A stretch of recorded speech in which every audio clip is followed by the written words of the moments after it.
Okay, I think we fixed it. Did we fix it? Alex, I don't know. We're live. Okay. Oh, great. I'm sorry. I think we did.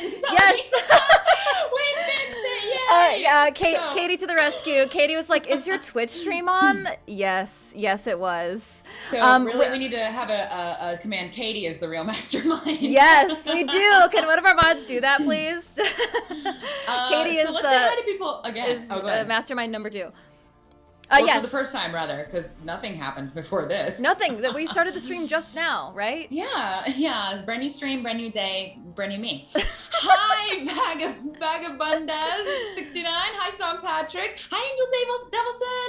Hi, Brandy LA. Oh my gosh, there's so many people. We can't say hi to everybody. Spanetti. I am Lemon, Hornus, Twinsins, Tharpy, Cam the Fog Pal. We love seeing everybody from the Dungeon Run in the chat. Hi, hello. And I want to acknowledge some amazing generosity by the community. I Am the Raven Queen gave out 5 sub gifts, as did Angel Devilson. So thank you so much. They started the hype train.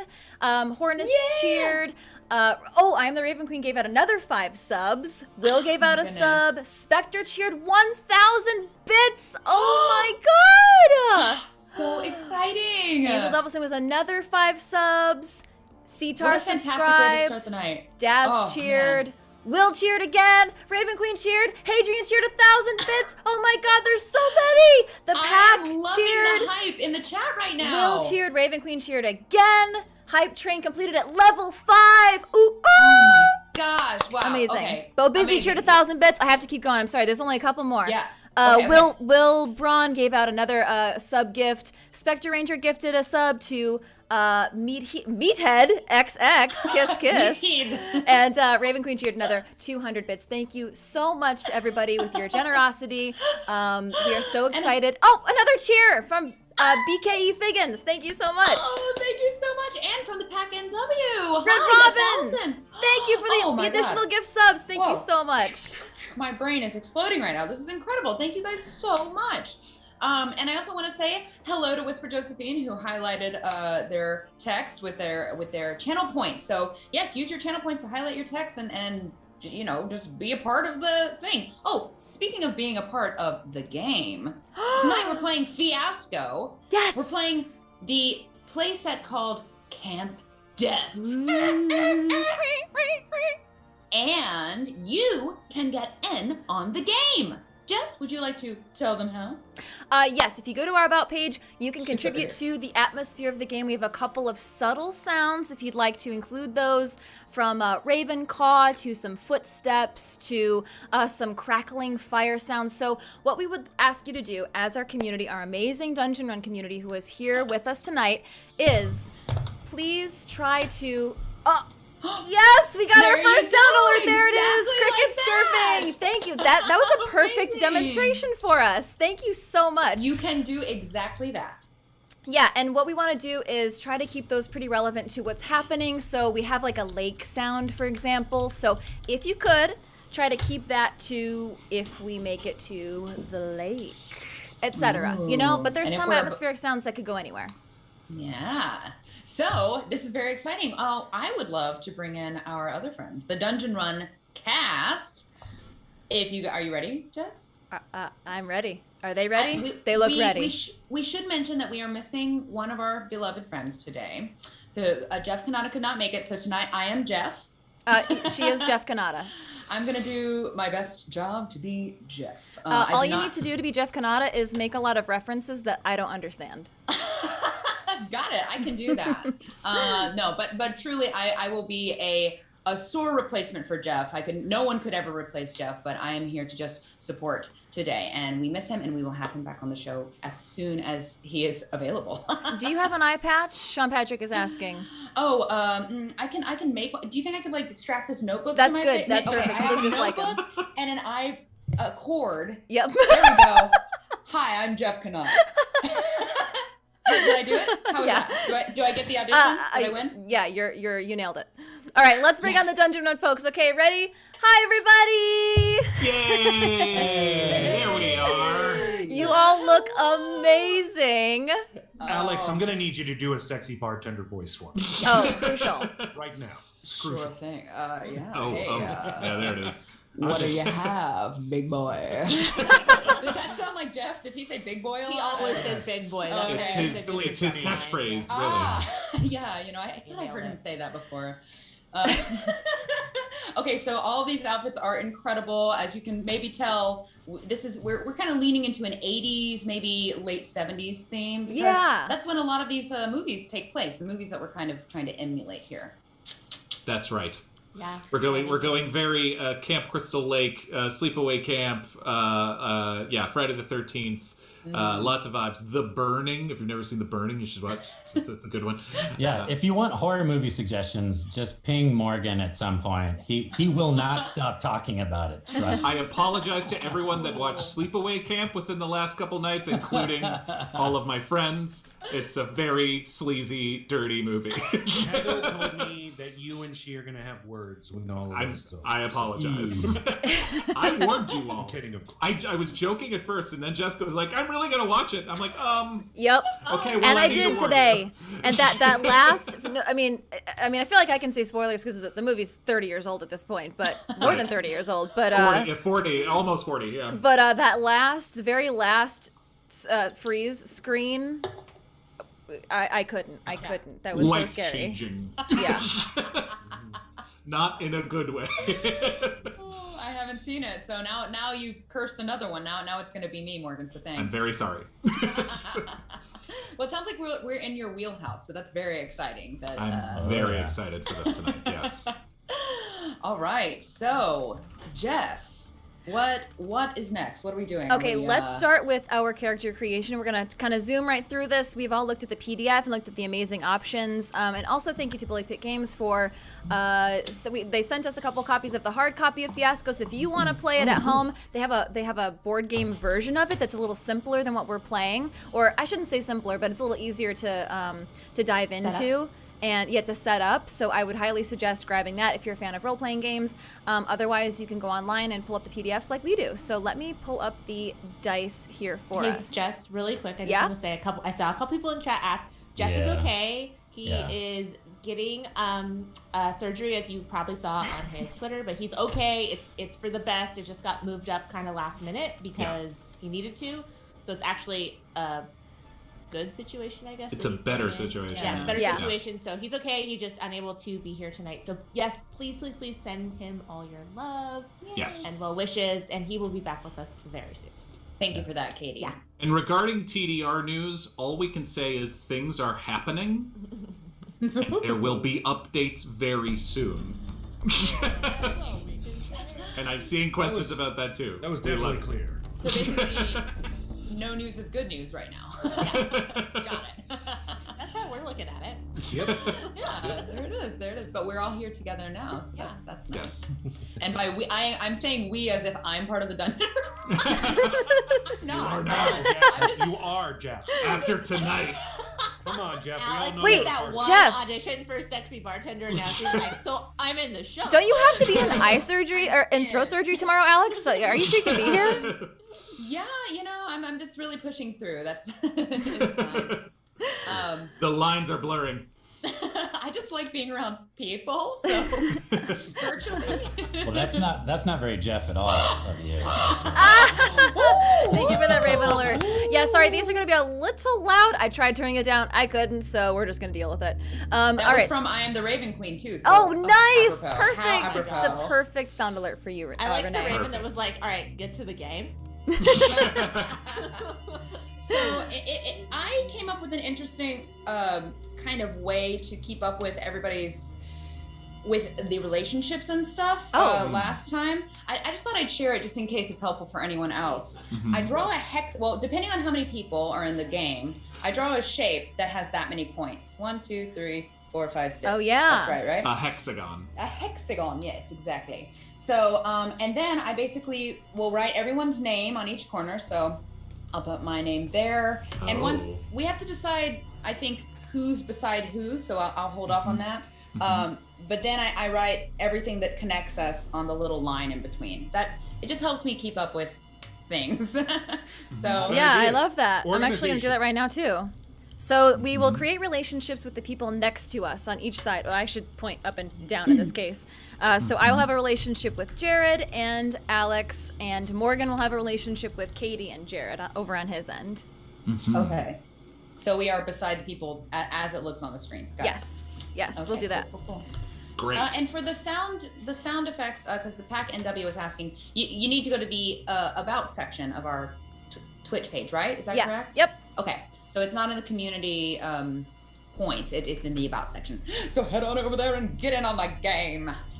Okay, so I have pre-rolled these dice, and as you may notice, we have a couple of red die, and that is an additional mechanic that we're doing in this game called Stunt dice.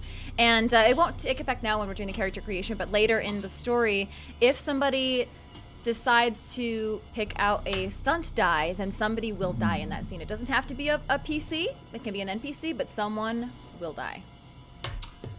Okay. Got it. People are gonna die in this game? I'm afraid No! so. It's also a good transition for us to say we are the Dungeon Run, and we're a family-friendly show as the Dungeon Run. This might not be a family-friendly show because it's called Camp Death. Yeah.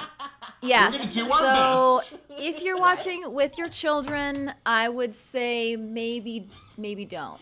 Corbin played Put the Kids to Bed. Quickly. Have a quick talk with them about appropriate All the language, when to existential stuff. use it, when not, you know. I did watch Sleepaway Camp for the first time when I was 9 years old, and I turned out okay. So. Well,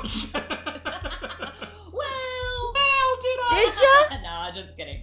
More than okay. More than okay. No, it's fair. Greta's like, That's I fair. hate the Dungeon Run now. Okay. All right, so we should have pretty much all the die here. Let's see. 1, 2. It'd be crazy if we were missing more than one of the die. Okay, we have everything. Yes, we have everything. So we can start with all of the die. I'm going to pull up the Fiasco playset of Camp Death here. All right, so this is what we are looking at. Can you guys have this on your end, right? You can pull up? We do, yes. Okay, because it might be a little Yep. bit small in our stream. right. So why don't we start with Morgan and go down the line? Oh, gosh. Okay. Can I see the dice? And so I'm assigning relationships to people, yes? Yes. Okay, great. Anybody. And just we start with just the top tier one, right? Yes, Right, you start right. at. I should be explaining this game for those of you who haven't tuned in before. How Right. this works in the character creation is you have to pick an overarching character category first, and then anybody else can pick a subcategory, or if you want to bump over to another category, you have to pick the top level first. And as we go, we will be putting these dice back in the bag, so we have fewer and fewer options of what we can pick to sort of add variety to the game, make it fun. So Morgan, you have all of the die on the table right now. Beautiful, beautiful. Then I am going to pick one of those 5s. We're gonna get heavy real fast. Okay. And I'm gonna say Jessica and Alex have a secret. Oh. Ooh, okay. All right, writing that down. You have a secret. Jess and Alex have a secret. Yes. Okay. We still have all the die on the table for you, Katie. Oh, we're going me next. I thought we were going Jared next. I'm dyslexic. I really hope it's a love of sticks. That's their secret. That's right. I'm gonna go. So for Morgan and Jared, I'm gonna go with work. Number 3. Ooh, I like work. Work. Okay, so we'll put a 3 die back in the bag. Sure. Jared and I actually work together, so this is good. We can pull on life experience. We don't work well together. That's not a requirement. I can't see the dice. Where are the dice I can at? pull them up for you. You have all of your options. There's all the though. options. Okay. Yeah, then I'll just let pick you one. know when we start losing stuff. Or Sure. you can just pick something and I'll try to find the die Well, and then I'll last find time out. we had a plethora of 2s, so I just remember wanted to the make sure that 2s, we weren't yes. gonna- What do we have a plethora of this time? We got a pretty even mix, I would say. Yeah, Yeah. I'd say I agree. Maybe I agree. more Okay. 3s than anything else? No? No, it's pretty even. Cool. All right. So let's see. We got Jess and Alex, Morgan and Jared. Let's do Ron and Katie. Ron, Ron and Katie, you guys can be something from the family category. So it's Ron and Katie are family. All right. So we'll about put family. They're twins. 2 They're in the twins. bag. Oh, fingers Ron and Katie as identical twins. Make it happen. All right, Alex, you're up. Okay, I am choosing for Katie and Morgan. Romance. Romance. Yes. Okay. What's camp without a little romance? Gotta have it. Okay. All right, putting the 4 in the bag. Okay, so for me, I love the work category. So I'm gonna do fellow camp counselors for Morgan and Jared. Perfect. Nice. So Are you Yeah, doing the your dynamic is tasks, up to you. Jared? We have tasks to do before the camp opens. The opposite luck, just shut Morgan. off. Flashback. Flashback to... To Among Us. That's right. Amazing. Yeah, It's- right. I'm sure it's gonna sneak in there at some point. Is it my back to me now? now it is Jared. Oh, Jared. Me? Okay. Yeah. I haven't chosen yet. Oh, wait, no, I don't think... Yeah. What? You skipped Wait, me. yeah. Yeah. Ron got I skipped. got skipped. Oh, we skipped Ron? Oh, how did that Yeah. happen? Yeah, we did Yes. me, and then who went after me? Me. Jess. Oops, we skipped Oh. Ron. I'm sorry. I'm not important. Go ahead, Ron. Go ahead and pick True, one. You're so important. Go ahead. Okay, so I would like to choose. I'll take one of the 6s. Okay. And Alex Yeah. and I are local. Oh, I right. like that. Cool. Alex and Ron are locals. All right. Hey, or one of you Yeah, is a local. right. Yeah. Okay. Okay. All right, so now we're up to Jared. And we're sticking with relationships still, right? We're still in that area. Yes. Yes, Okay. everybody needs a specific relationship. Yeah. Yeah. Cool. Okay. Has everyone? Let's see. Jeff, you and Jess don't have a relationship. Oh, with that okay. yet. Let's pick one for that. Right. Well, we were pseudo romantic the last Oh. time.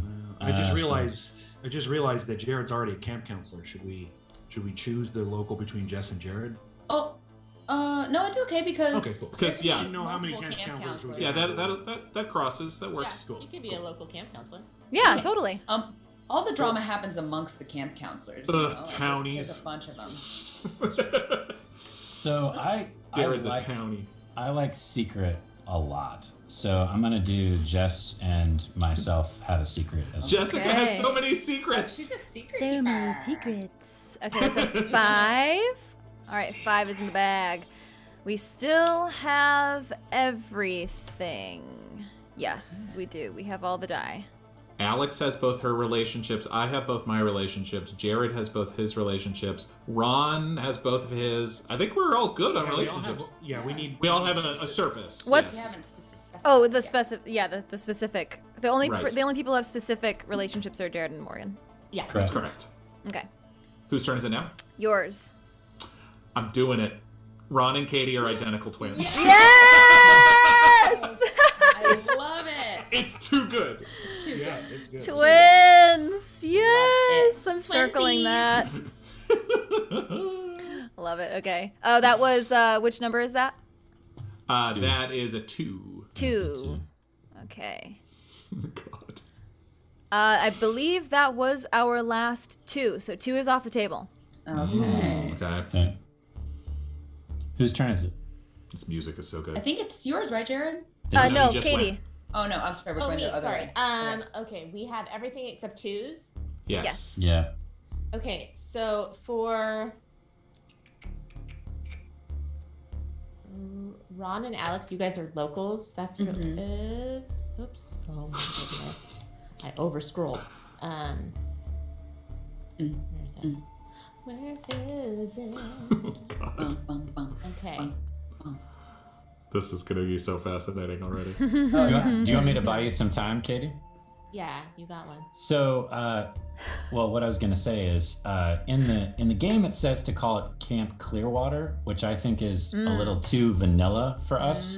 Agreed. So, chat, if you guys want to start throwing out Great suggestions Great of idea. a camp, name it whatever you want, and I'll pick one that I like. Awesome. Not I objective like at how all. clear that was. That was very clear. I like Yeah. Okay, I'm gonna go just because I don't know why I like this one. Oh shoot, we don't have any 2s. I want the one that has 2. I wanted. Oh, sorry. I wanted Lost Hunter. I'm so Well, you know sorry. what? You could. I was gonna I'm say gonna the do- last die is wild. Do you want to steal it right now? No, it's okay. I'm gonna do Paranoid Survivalist and Camp Counselor. Nice. Oh, that's Wait, so Ron does and that mean- Alex. Yeah. Paranoid survivalist. Like a prepper. Yeah, so like someone who's like, which isn't, you can have other personality traits. Of course. Right. But this prepper is specifically paranoid. So Alex Oh my and Ron gosh. are locals, and One of you is a counselor. paranoid- Should we decide that now? That means one of us is No. we can do it in game. Okay. One of us is a counselor and one of us is a paranoid survivalist. Right. Okay, that was. Sorry, which number was that? That was a That's a five. five. Yeah. 5. Okay. 5. Ron, it's your We turn. have 2 more 5s. Okay. We have 2 more 5s. What else do we got? We're just out of it. We have Everything except for but 2s. Yep. Okay. Yeah, Katie Do you and wanna Morgan see? need a more specific. Jess No, and I Alex think that's okay. I think that's okay. Jess and Jared. Let's see. Katie and Morgan. Since Morgan decided that Katie and I are twins, Oh no. Mm-hmm. then Morgan and Katie are fuck buddies. Oh! Ronald Ogden. All right. We warned you, folks. We told you we're 18 plus today. So welcome. Literally right there. Okay, so that's a Meathead 4. Command. Meathead said Camp Wanna Runaway. Camp Cannata. Aww, Camp Cannata might be nice. Oh, You do that. So Nice sad. Camp Cannata. We hold Okay. you in our hearts. We'll do that. Anybody? In honor of Jeff Cannata, we'll call Camp the Cannata. Camp Cannata. Camp Cannata. Alex, your turn. Okay, so I'm Jared going and Jess to- and Jess and Alex. Can you hear me? Yeah. Yes. Okay, good. Yeah. Okay, I'm going to specify the secrets. Secret. So What's our secret, Alex? I'm gonna say that Peeping Tom and Yes. eye candy. I know, right? Ooh. Oh, that's an 80s slasher trope. Sleazy. I'm gonna say, Jess, you and I we're bound by a dark secret. Yes. Per usual. That was actually the one I was thinking when I chose too. that one. Me too. Nice. We're on the same wavelength. And actually, this is giving me flashbacks of our last Fiasco game. Yeah. The sci-fi one. We were also bound by a dark secret then. Okay. So that's a 4. Okay, we still have 4s left. And so Great. you have the last pick for yourself and Jared's secret. Oh, we have 2 I lo- secrets. Secret. Yes. Alex and you- Jess have a secret, and Jess and Jared have a secret. Okay, got it. That's correct. That's You're all about the Jeff's secrets, secret. Jess. Okay, what is our secret? Ooh. You can pick it. She has so many secrets she can't raise her Stalker her and voice object above of this sick level. obsession. Okay. Oh no.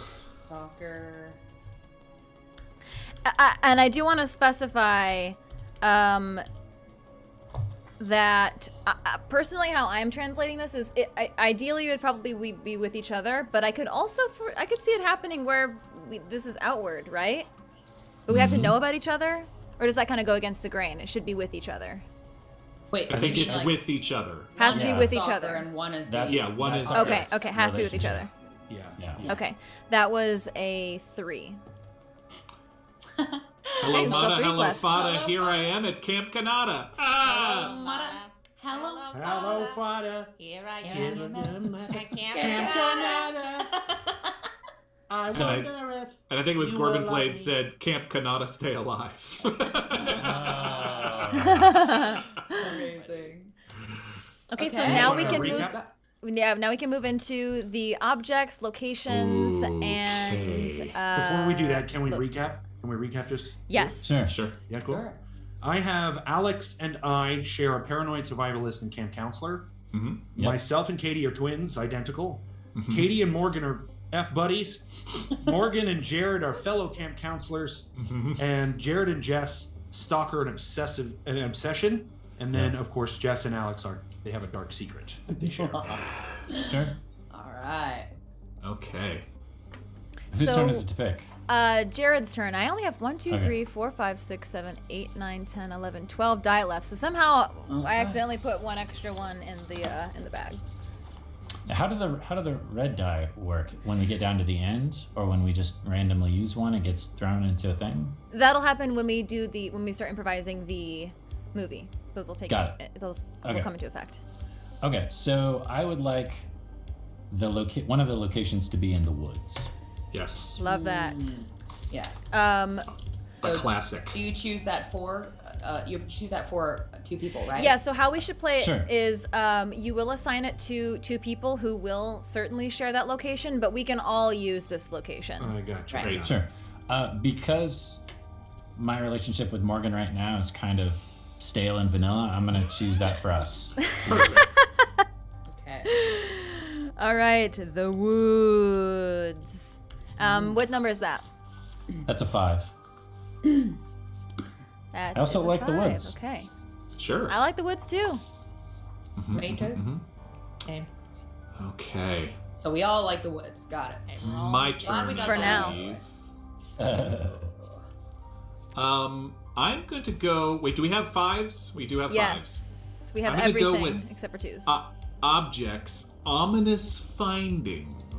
Okay. Between who? I love a good ominous finding, and let's go with Alex and Ron, the paranoid survivalist and the camp counselor, finding something ominous. Ominous. I should have made my chart better. This is a freaking mess. Kind of like rewrite it. There's no time. Doing okay. This is. There's no time. So where? That is, Well, that let was me a- oh, scroll okay. down to the objects here. Which number is that? Number 5. Okay. Number 5, yeah. All right. So that is our last 5. Okay. So no 5s and no 2s. No more files. Yep.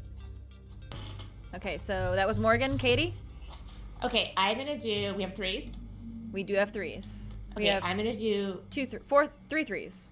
Okay, I'm gonna do the lake, Yes. Hey. and Good, I'm good. gonna do that between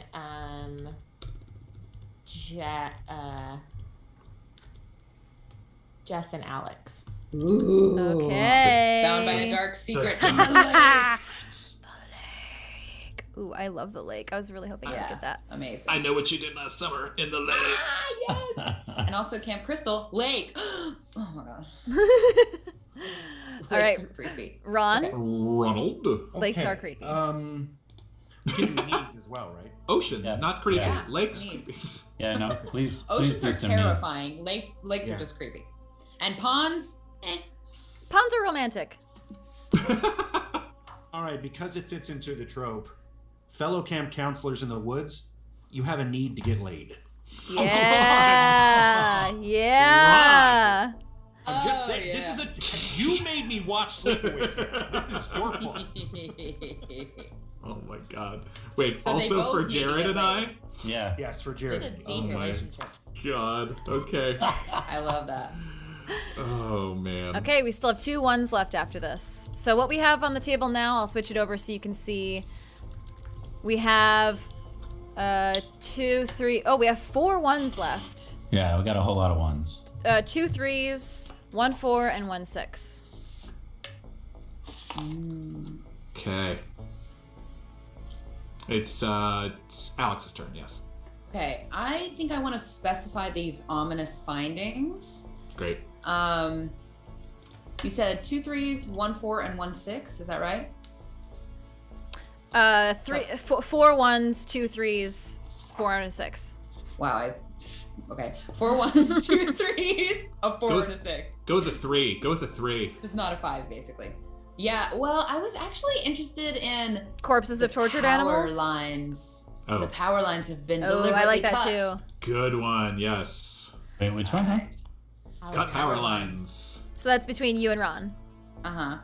Power lines cut. Okay, no more 6s. Got it. Cool. All right, I should probably try to use a 1 here, huh? Yeah, Sure. we got to use up some ones. All right. There's useful objects. Yeah, useful objects is good. Useful objects. There's the lodge for locations, and More there's locations would be good. more getting laid. yeah. I wish there was more die for the needs because I do like needs, but we can make that up. Let's see locations. fine. I Well, you also could love how do threes. in this playset they have weather, which is so Oh, yeah, fun. that's fun. Oh. That's fun. Let's Thunderstorm, see the thick fog. lake or the lodge. Think of the lodge. We're gonna do the What if- lodge. Okay. Okay. The lodge between.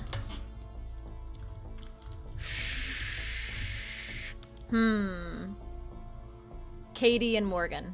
Yeah, I was gonna say. Yeah. Okay. Okay, so that takes out a 1.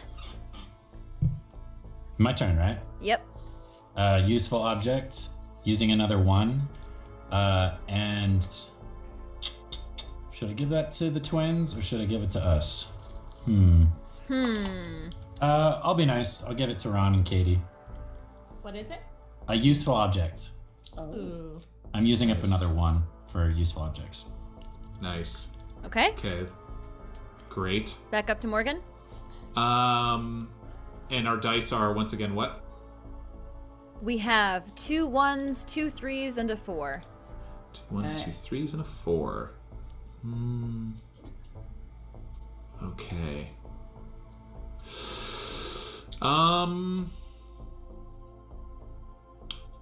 I think to get even is pretty good. Uh huh. Yeah, I like that. I'm gonna give Jared and Jess to get even. Oh boy. Nice. Yeah, that heightens the tension. Good job. Okay. All right. That's This our is last gonna 4. be- So now It's we only gonna have get dark. 1s and 3s left. Okay. I'm gonna get Oh, wow, real these are dark. good ones under to get even. Good stuff. My turn? Yes. Yes, Katie. Okay. 1s and 4s is all we have left. 1s and 3s. 1s and Ooh. Yeah. Nice. ooh, ooh, ooh. Ooh, ooh, ooh. Okay, I'm gonna give Ron and I keys to the camp bus. Yeah. Yeah. That's what I was hoping for. Love it. Nice. Yes. That's already so much plot. Yeah. Is that a 1 or a Yeah. 3? A 1. That's a 1. Okay. Ron. Got 1 1 and 2 3s. Oh man. We can't all want to get laid, Ron. No.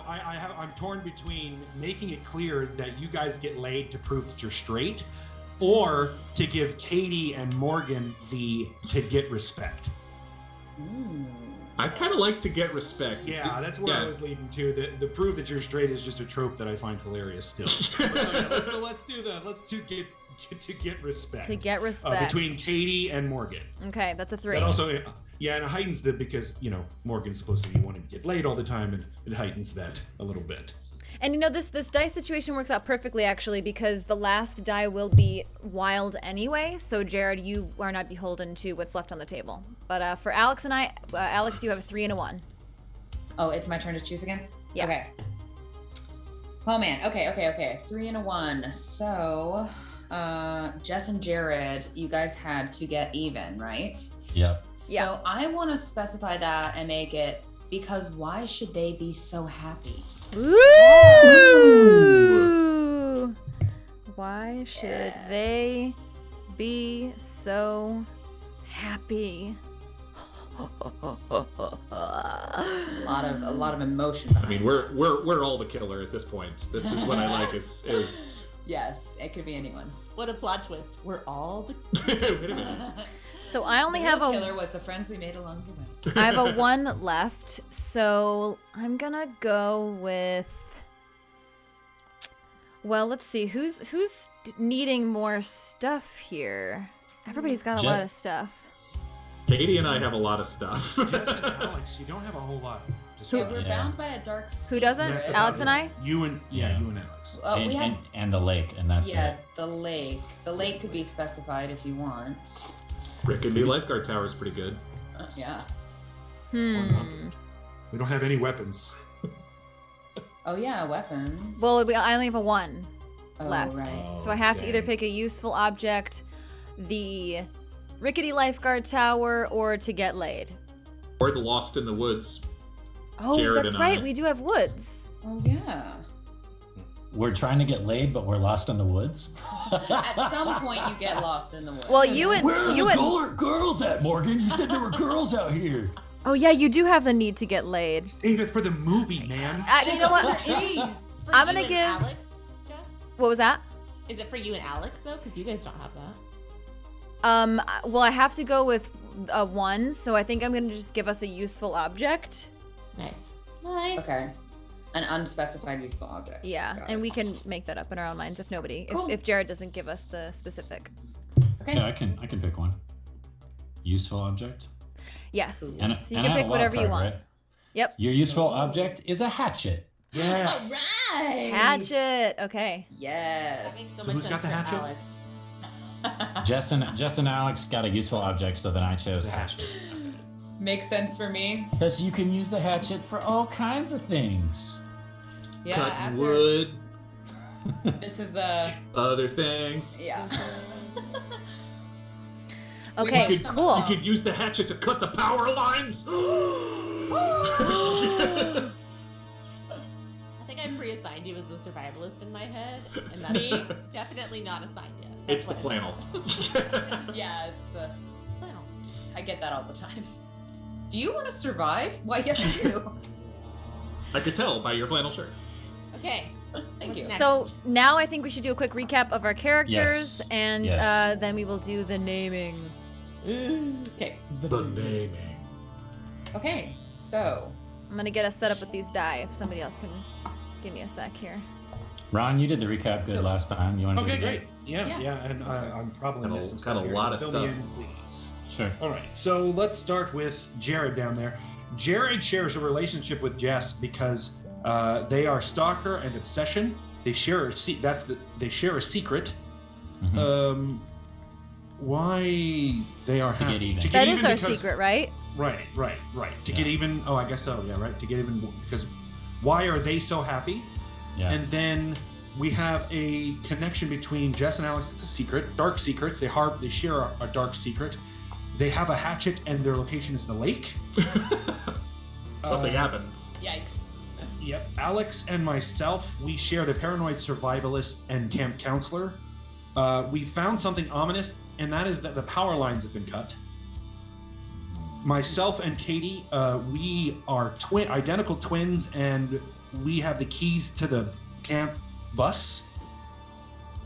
Katie and Morgan are F buddies. You can say fuck.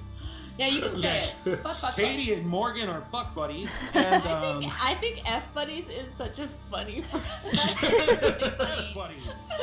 The F stands for friends. French fry buddies. They're friend buddies. They are friend buddies at the lodge, and they have a need to get respect. Morgan and Jared work at the camp. They're fellow camp counselors. Yeah, They're in the at woods, camp- and they're trying to get At laid. Camp Cannata. Yeah. At Camp Cannata, I and they're trying love to get laid. it. I Camp think that's it. Is that Cannata. everything? I think. I mean, Yeah. I don't want to put this on anybody, but I think more than just Jared and I can be camp counselors. Yeah, I We was just need, gonna you know. say, if right. we're all at Yeah. this camp early, then are we not Yeah. most of us Yeah. camp counselors?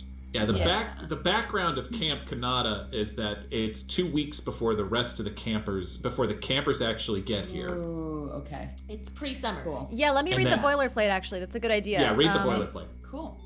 Okay, so this is what the playset says. Ki, ma, ma, ma. So here's the deal. Camp Cannata has been abandoned since some grisly, unsolved murders 20 years ago, or whatever.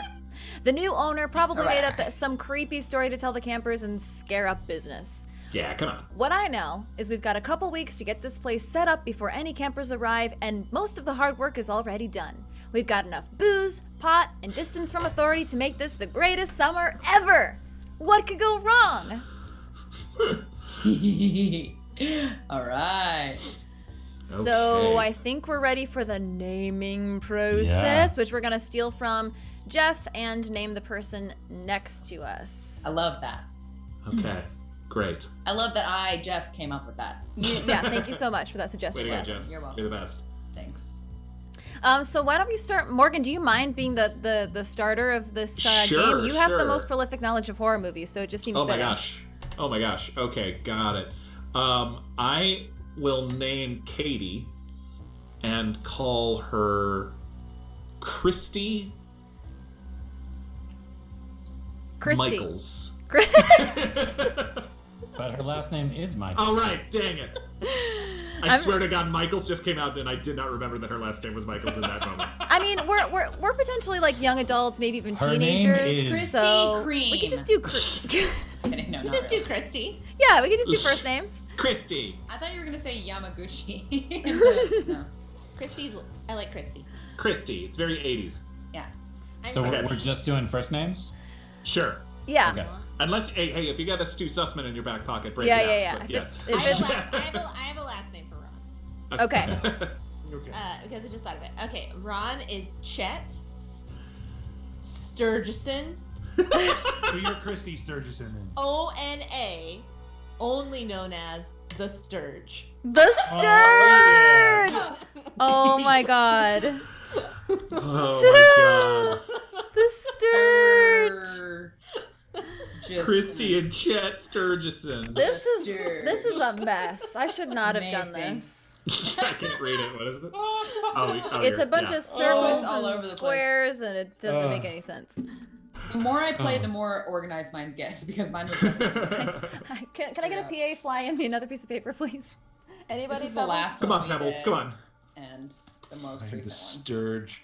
The Sturge. Okay, Ron, you are naming Alex's character. David Gen Pro, Christy the Sturge, mornings on K97 Rock Radio. All right. So Alex, you're a paranoid survivalist. Okay. So Well, I think potentially. yeah, well, that's true. I guess I could technically be the paranoid survivalist. So I think Alex's name is going to be Jeff. Jeffina. Maybe it should be Jeff. let's do Leslie Steen? Jones. Leslie Jones. Yes. Leslie Jones. No relation. No relation. No relation. To the star of My mom's name is SNL and Leslie. the Ghostbusters movie. Okay, Leslie Jones. Got it. So Leslie Jones. Leslie. Leslie? Yeah, Leslie I think- Jones. Oh, I'm Leslie or Leslie Jones. You pronounce it Les- however you want to pronounce it. But you Les- should You know. tell us because how you want it. I have found different Leslies to be very specific about whether they want to Really? pronounce it Leslie or Leslie. Maybe she's gonna find it in game. is this a hint know. at Yeah. my character's sexual orientation? Okay, I am wearing plaid, so I'm ready. So let's see. I need to name Jess. Yes. Okay.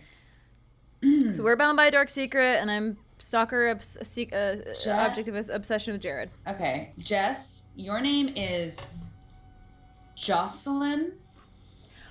Why am I always getting these like fancy names? Is it written on my Fancy. face? You're a fancy It lady. is. You're fancy.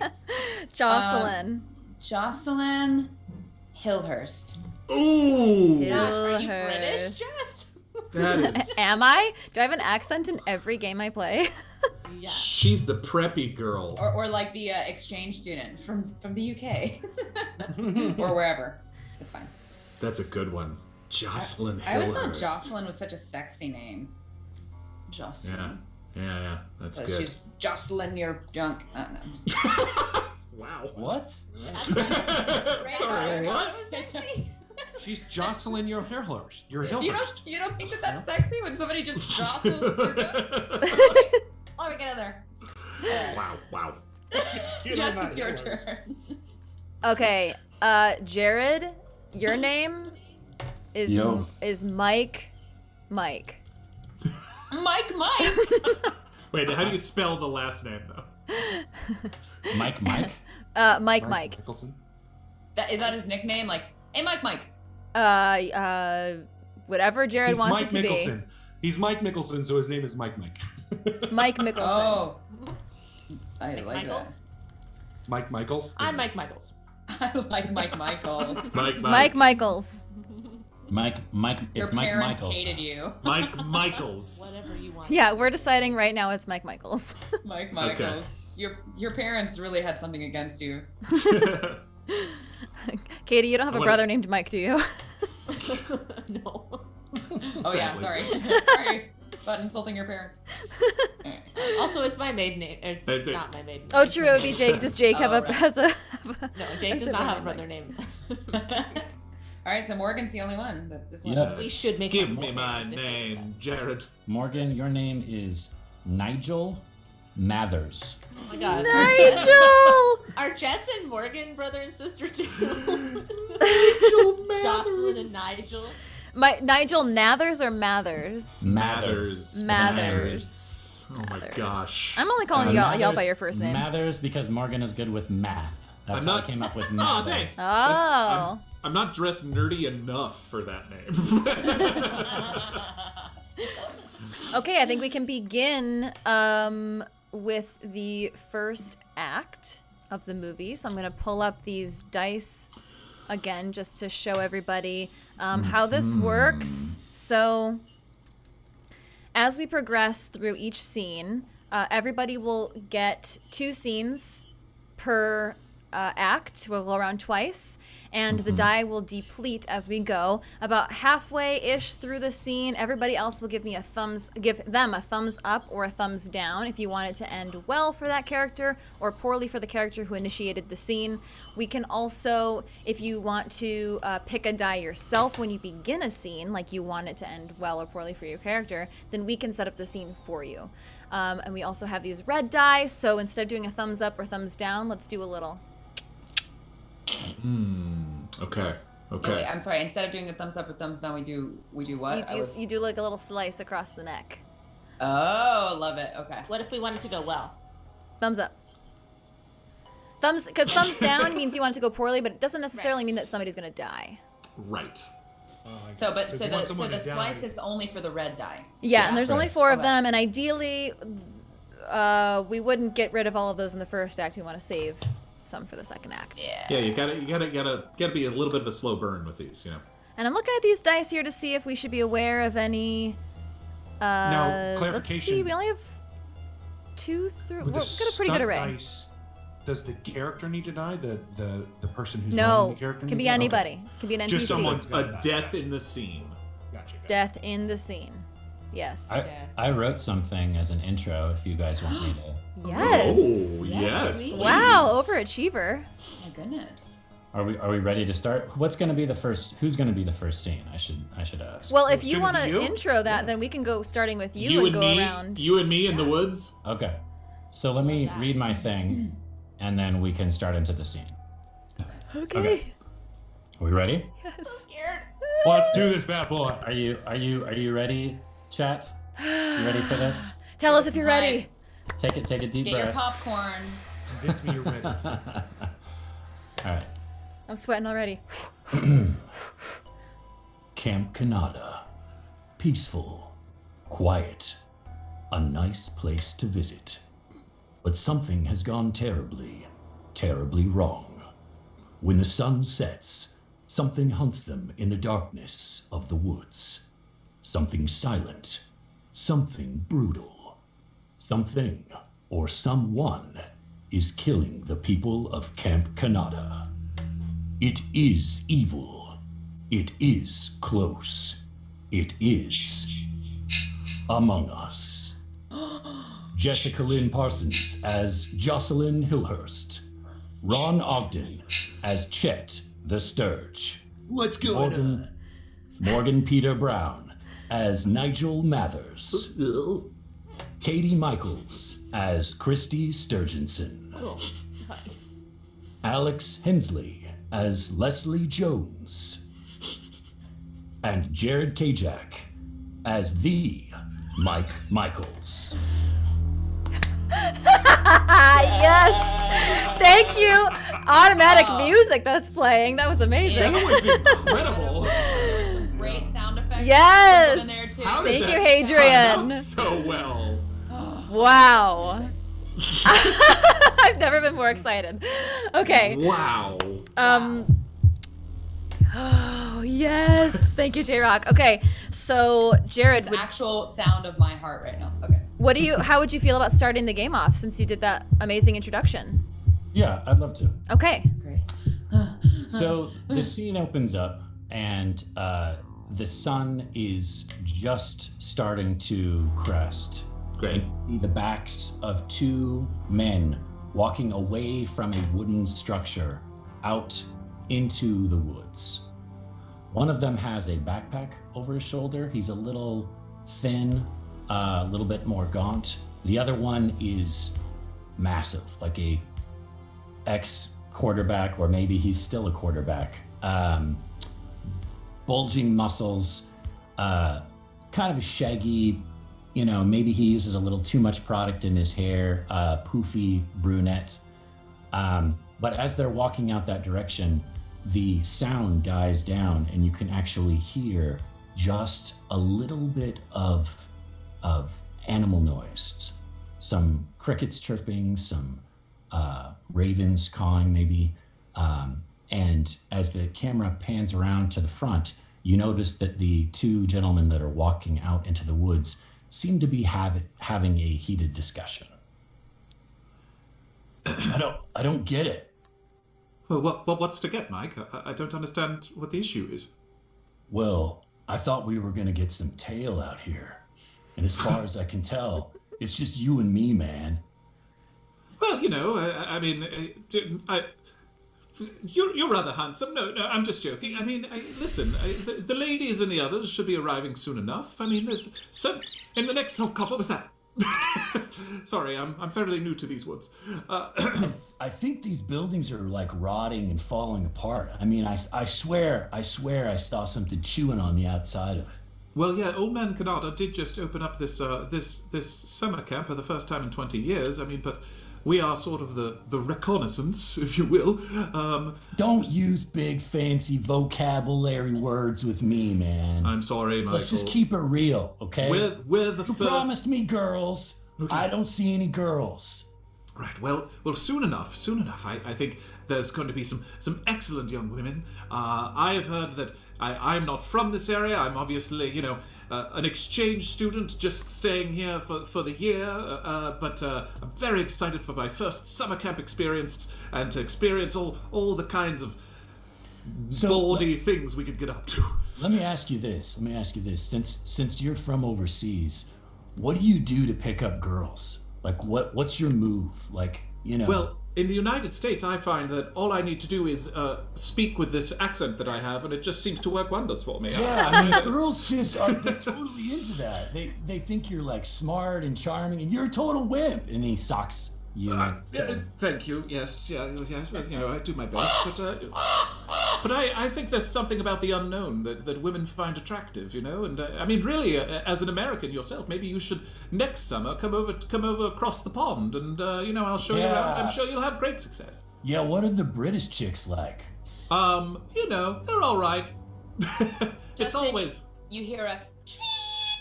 It's like a coach's whistle. It's coming from in the distance over toward where the lodge is. See, there's some of the other arrivals that have just arrived. I'm sure we'll break up this sausage party, and yes, I'm sure there'll be more interesting folk on their way. I tell you what, I'll make you a bet. If you score first, $10. If I score first, $10. Oh. What do you say? As they're saying that, they hear footsteps approaching. Twig snaps. All right, $10 it is. You got it. Deal, bro. Deal. And I turn around. Hello? Who's that? Scene. Okay, cool. So Jared gets a white die. And Awesome. ooh, yeah. Thank you for this atmosphere. Sounds are so good. Amazing. So you get to give that die away. So Oh, who do you that's want to right. give your white die to? I'll give it to Alex. She was playing a good Nice. wingman situation there. Yeah. Oh, yeah. Thanks. All right, so Alex, I have a white die. Yeah. at your table, or write it down. Yep, you have one white die. Okay. Okay, Morgan. I don't want to go Right. next. I love seeing everybody else play. So if you wouldn't mind. Okay, and it's that's right. I'm refreshing myself, so it's got to be a scene with me. Yes. Okay. Well, you could play So- an NPC. Yeah. Yeah, We need other people who can die. You could start Right. off with an NPC and introduce your own character. You could do whatever you want. You could be Old Man Cannata. Yeah. Yeah. Okay, so is as the sun continues, or as the sun is cresting, it's starting to get beautiful afternoon around Lake Cannata as this medium-sized school bus trundles across the rough, unpaved road leading into the camp. And behind the wheel of the bus is this really crotchety townie, and sitting right behind them are the Sturgison. Right behind this man are the Sturgison twins. All right, Camp Cannata coming up on the right. Shit, you're not supposed Thanks, to do bro. that here. What? You said you weren't gonna do that this summer. Well, the summer starts right now, bro. Don't call me bro. You're my bro, but sorry, I'm your bro. sis, okay? And it's confusing right. when... I'm so sorry, bro. I'm so sorry. No. I mean, sis. I'm so sorry, sis. Oh, did you want some before I threw it away? No, I'm good. Listen, just be cool this summer, okay? Well, I'm always cool, bro. Sis, I'm gonna get it right. I'm gonna get it right. I'm always cool. You know me. It's me. I'm the Spartan, sis. No, Yeah. people freaking love you. They do, and I don't even understand it because I smell bad most of the time, and I'm really, really, really, really intense. As someone from the back of the bus, a group of cool, one of the cool guys wearing a cool leather jacket comes up and is like, "Hey, Sturge, what's up?" and gives him. Yo, what's up, Jimmy? How you doing, son? I'm Good to doing see you. good. Hey, I just wanted to come over and tell you, Patricia back there, I'm pretty sure she has a crush on you. They were yeah. talking about it. Oh shit! And I then don't have to check Back it to out. your seats, please. yeah. These roads on these back roads are pretty rickety, so you gotta be careful. All right, see you, Sturge. Driver, Yes. what's your name? My name is Marvin. Marvin, are we getting close? Yeah. There's just the camp coming up around here. See, there it is, and he points across, and you see these collection of cabins. It's the first. It's the first summer this camp's been open in 20 years. Yeah. It's pretty exciting. It's very What do you exciting. say? What do you First say? summer this camp's been open in 20 years. Well, you know what happened here Lord, 20 years bro. ago. The Cannata Lake Massacre. You never heard of that? What? He's telling this entire story over the intercom of the whole bus of camp counselors. That's right. The Wow. Cannata Lake Massacre. 20 years ago, there was While 5 kids Chris- went missing. while Christy is distracting him, you can see, though he seems to be pretending like he's high, and he probably is. The Sturge is actually slowly trying to take the keys from inside the ignition on the bus. Oh, those are cool. I like this keychain you got, bro. Wait, what happened to the bodies? Oh, well, nobody ever found them, see? Well, no, that's not entirely true. And Not just as he entirely says true. that, the bus hits a massive bump in the road and knocks everybody out of their seats. Oh, all right, hang on there. Hang on. Hell? Yeah, bro, maybe you should drive the bus and talk less. And he pulls to a stop. Hang on, I think we lost the axle. and he gets out of the bus, and is walking around the bus, worried about the tires.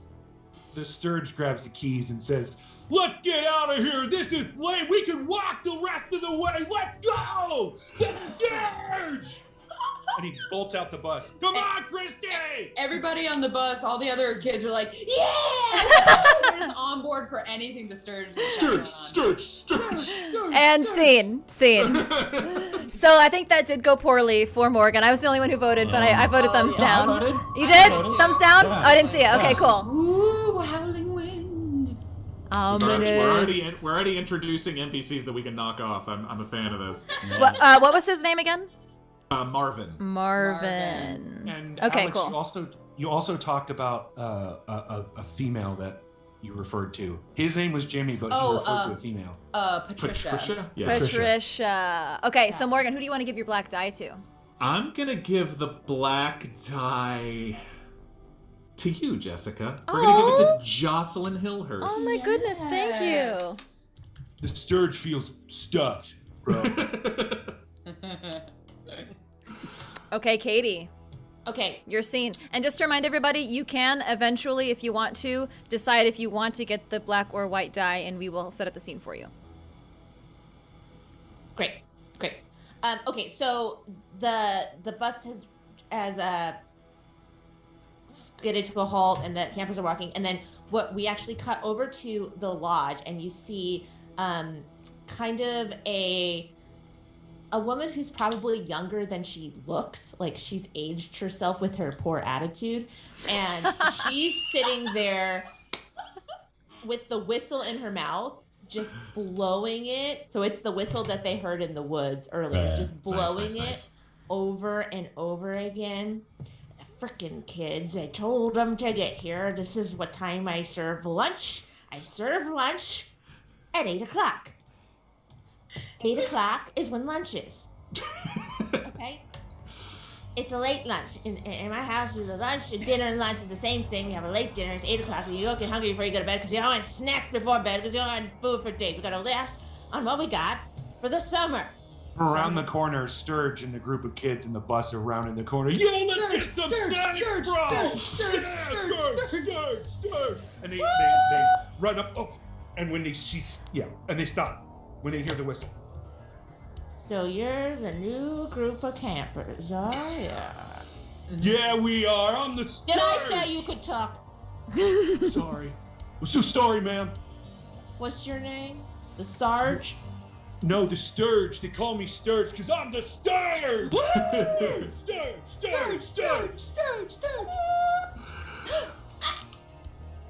All Thanks, right. lady. Listen up. My name's Mrs. Weatherbottom. And I have a few things I want to tell you hooligans before you come into my lodge. Here's the rules. When you're in the lodge, you sit at your table and you eat your meal and then you leave. There's no funny business, all right? You use a napkin. You don't put stuff under the table like gum or condoms. I don't want to find any of that. We don't even use them anyway, so who cares? Sturge!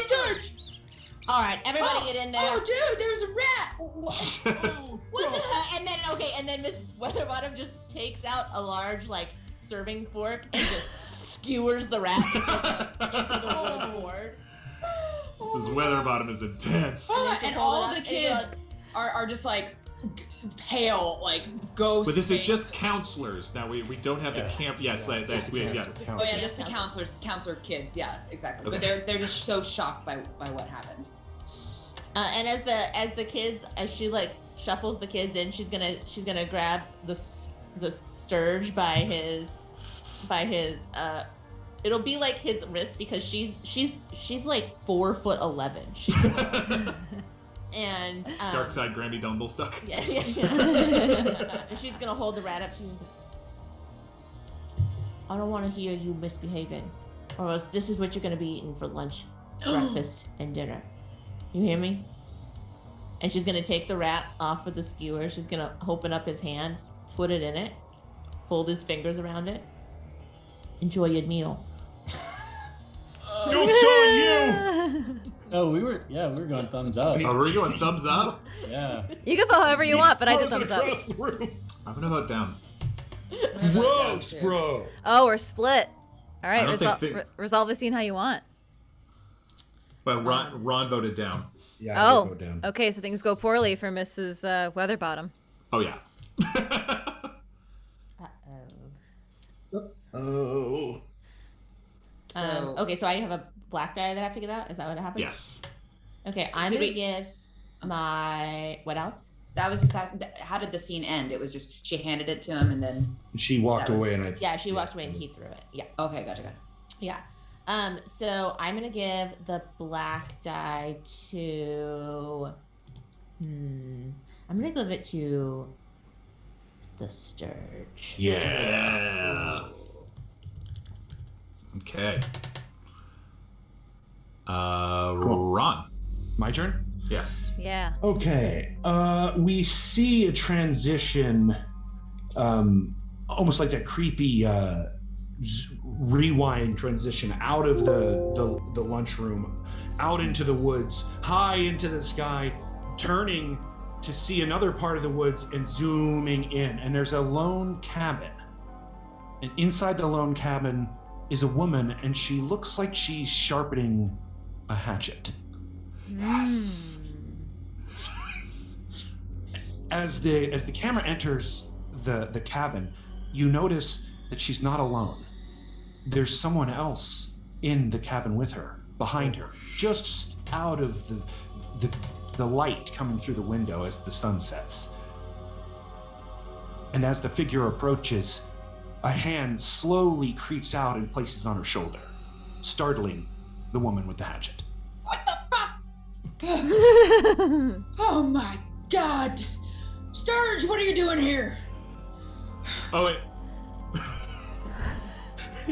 Wait, hang on. Let me adjust my glasses. I don't have my glasses on. Alright. It's your dark secret. Oh. Who is that? You just tell me who you are. I eyes are all cloudy. Is it Jocelyn? Who is it? Who's here? Ron, who is it? Yeah, she turns around and it's revealed that it's Jocelyn. Oh. Jocelyn Hillhurst. Oh my god. Hi. I think I'm in the wrong. Is this cabin number 3? Yeah, I think you're lost, honey. Oh my god. You can't. Counselors, your return every year. I think I've seen the Sturge here, 4 times already? I figured it was him. He comes by to visit. Who are you? I'm here to be a Wait, camp. cut to a quick montage of the Sturge and then a Sasquatch and then the Sturge and then a Sasquatch used with each other. And then cut back to your guys' scene. So that was what Leslie. She gets the Sturge and the Sasquatch confused. Yes. Or maybe it was. I don't know. How hairy is he these days? I don't know. This is my first time being a camp counselor. I'm here to spread the word of Jesus Christ to the rest of the counselors. All right. So, if you could show me, do you work here? And she slams the hatchet down into the table that's in front of her. She's got like this really thick wood table that has a lot of hatchet marks in it. Honey, I wouldn't say I work here. I live here, and nobody's gonna make me move. This has been my family's land for 400 years. 400 years. 400. Look, my eyes aren't the only thing that are cloudy these days. Yes? If I may speak, ma'am, I just need to find my way to camp. I don't want to be late for my first day. Come here. Come here, you. What? And she grabs her by the arm, and she puts her arms to the side, does a pat down. No weapons, no cameras. No, just a frisk. rifle. Got any recording devices on here? She's like No. looking all over her body. That's a Walkman. Patting. and she grabs the Walkman, shakes it by her ear. You can't record on this, can you? It's just only playing. I don't think so. Well. Please don't break it. That's from my mom as a Sweet 16 present, and I'd really like to not Look me in the eye. Are you now, or have you ever been recruited for Project 469? Tell me the truth. No, but I know John 469. Quote it. For he was. We'll do it together. He was the sun and the light of the of earth. the earth. Well, you do know your Bible. I don't you? think I do. All right, and she gives her back the Walkman. Jocelyn, you're gonna go due west to get back to the lodge, and when you go there, you tell Miss Weatherbottom that she ain't getting an inch of my land. Not her, not old man Cannata. They got all that they were gonna get, and these 10 square feet around this little cabin, this is mine. All right? Okay. Thank you so much, Miss. And one more thing. You seem like a nice kid. Stay away from the lake house. Oh. It's got caution tape on it, so you shouldn't go in there anyway, but I know sometimes kids like to mess around, and I don't want you to get hurt. You seem nice. Okay. Yes, Stay away ma'am. from there. What was your name? Well, I'm Leslie. Leslie Jones. Leslie Jones. She holds out her hand. As they start to shake, Sasquatch Pleasure. shows up Sasquatch is at the window? at the door, just coming in, just walks past you guys shaking hands. Just out of their view. Yeah. Oh, we can't see them. Okay, got it. So Jocelyn timidly grabs her Walkman and walks out the front door, and as she does, she says, I'll pray for you, to herself. Yeah. Saying, It's definitely going poorly. Yeah, definitely poorly. poorly One for black- both yeah, of one- us. Yes.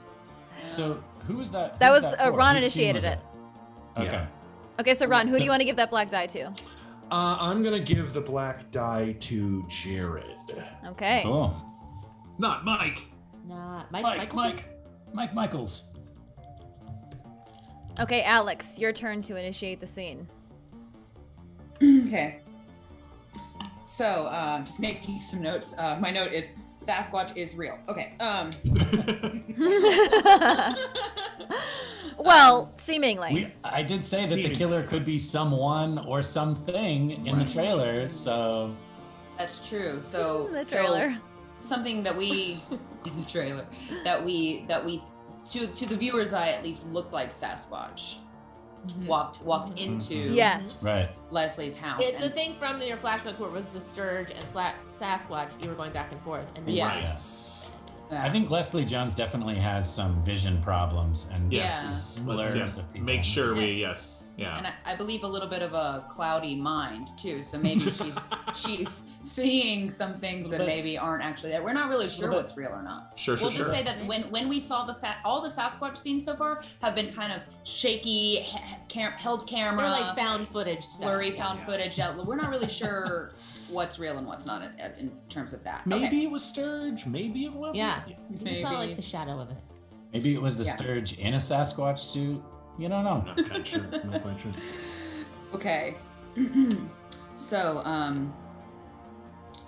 So we are in the lodge, and camp counselor kids are going through the halls of the dormitory area, loading in their stuff, putting their throwing their sleeping bags in their bedding into the room. They bring sleeping bags to put on top of the mattresses. You can see the Jimmy, the jock who was mentioned earlier, giving a wedgie to Nigel. You can see Please. girls chatting in the hallway. Patricia and Christy are chatting. Patricia and Christy are chatting.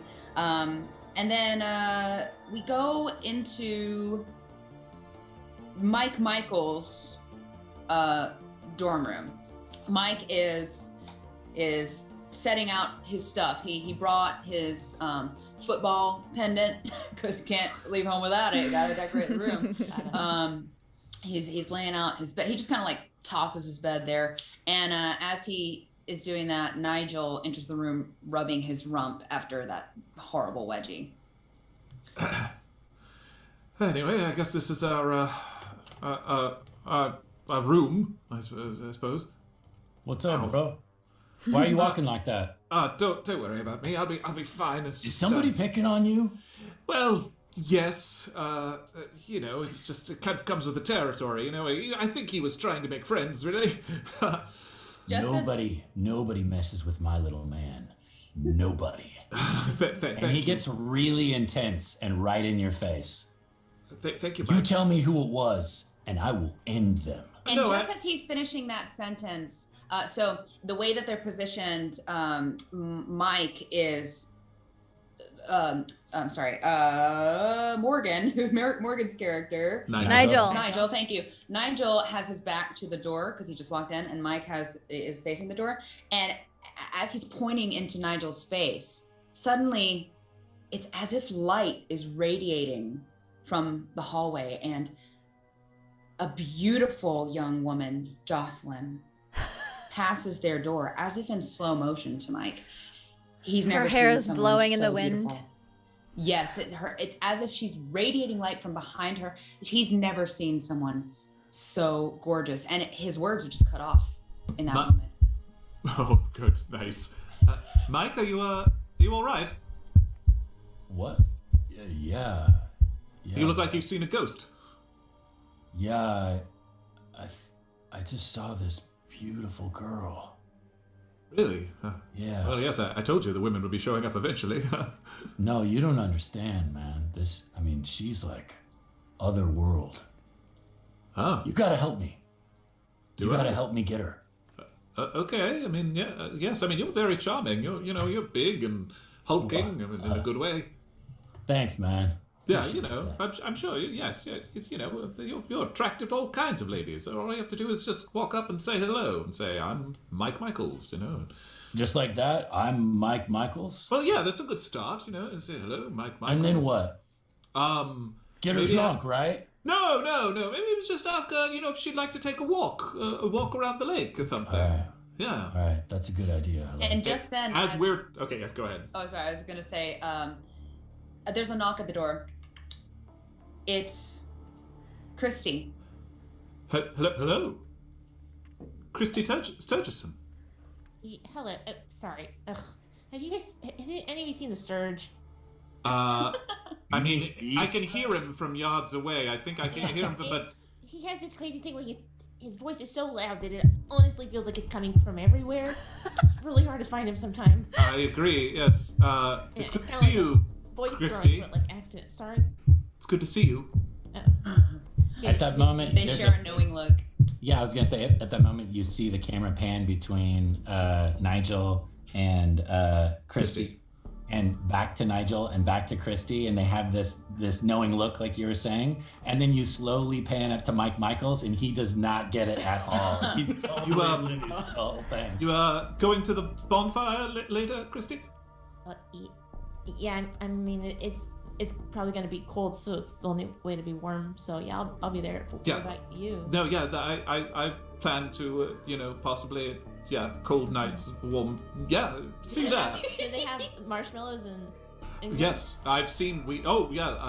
S'mores, I believe, is very familiar. I've learned how to make s'mores them. Here. Right. And in the background, you hear in the hallway from outside the room, you hear, The door opens. "Yo, I got gasoline for the fire tonight!" Please stop your brother. Please stop your brother from burning down the entire woods. Yeah, I was gonna try and go tell him that, Great. We're not supposed to start the campfire with gasoline this year. No, please don't. Also, last year. On the gas can, you can see it written in Sharpie as property of Leslie Jones. Scene. No, wait, hang on. But right as Christy leaves, Nigel kind of takes a step back and turns to Mike and says, how about we double that bet? Oh, yeah! Yeah. Great way to end the scene. Okay, awesome. I just knocked my background down. Hang on a second. So excited not to hold back. Okay, so that is a white die for Alex. You can choose who to give that to. I'm going to give it to Christy Sturgeon. Yeah, Yeah. Katie, you get a white die. Yay! Well deserved. Yes. Okay. Okay, so We're being very even with our dice dispersal spell. yeah, it's good. So the next scene zooms in on a room in the lodge where there's a couple of camp counselors sitting cross-legged in a circle, and Jocelyn has her ukulele, and she's singing "Kumbaya, my lord, Kumbaya." Everybody sing along. Kumbaya, my lord, Kumbaya.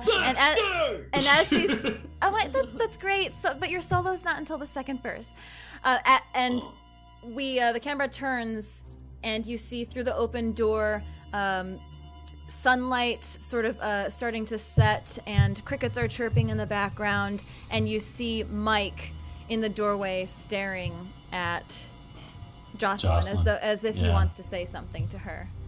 Kumbaya, Kumbaya, my lord. He starts to walk down, and then he turns around, stops, and goes back up the steps and just continues staring at her. You can see, the camera pans down to his hands, and you can see sweat starting to bead up on his hands. I'm sorry to interrupt this song, but are there any other lyrics? Well, those are all the lyrics that we played in my church, but we can make up our lyrics now if you want. I'm just waiting for my solo, bro. Improvise about Jesus? I love my Lord, Kumbaya.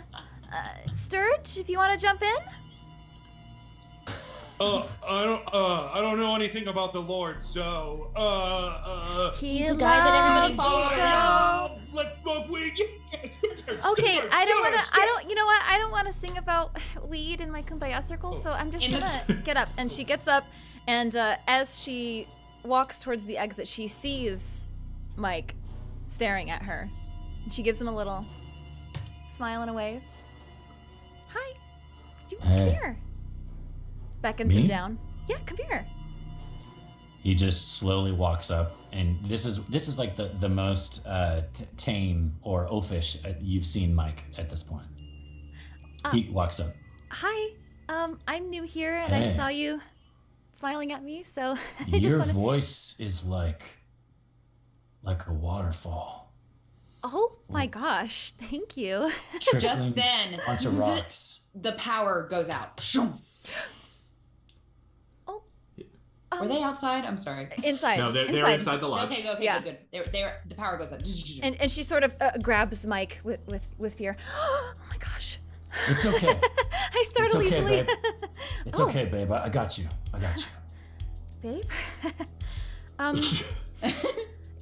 need to go outside for a second. Would you come with me? Flashlights flicker on around them. Yeah. Here. And he literally just reaches out and takes one of the other kids' flashlights and rips it out of his hand. Jocelyn doesn't notice at all. And then clicks it on, smacks it, clicks it on, and then walks Jocelyn outside. He's just completely enamored at this. It's all right, everyone. It's an old campground. I'm sure they've got some fuses that probably need replacing. Yeah, my name's Nigel, and I know nerd things. Sturge, stop it. What? Miss What, Weatherbottom. You like him or something? Miss Weatherbottom. Yeah, I do kind of like him. Okay. I mean, whatever. It doesn't even matter. Just be nice to people, Sturge. Okay. Everybody's Such a nice to nerd. you. Such a nerd. Yeah, it's because I'm freaking cool, bro. I mean, sis. Oh, whatever you call me, it doesn't matter. No one pays attention to me anyway. Look, I'm gonna go check out on the power, because just want to do something nice, I guess. Don't tell anybody though. I won't tell anybody you did anything nice. It will ruin your Good. reputation. You're right. I don't want you to ruin my reputation.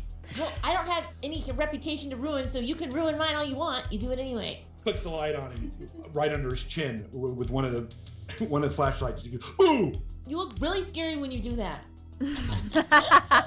Jocelyn turns to Mike and says, "Do you want to come down to the lake with me?" Yeah, that's a great idea. We could do like one of those moonlight walks.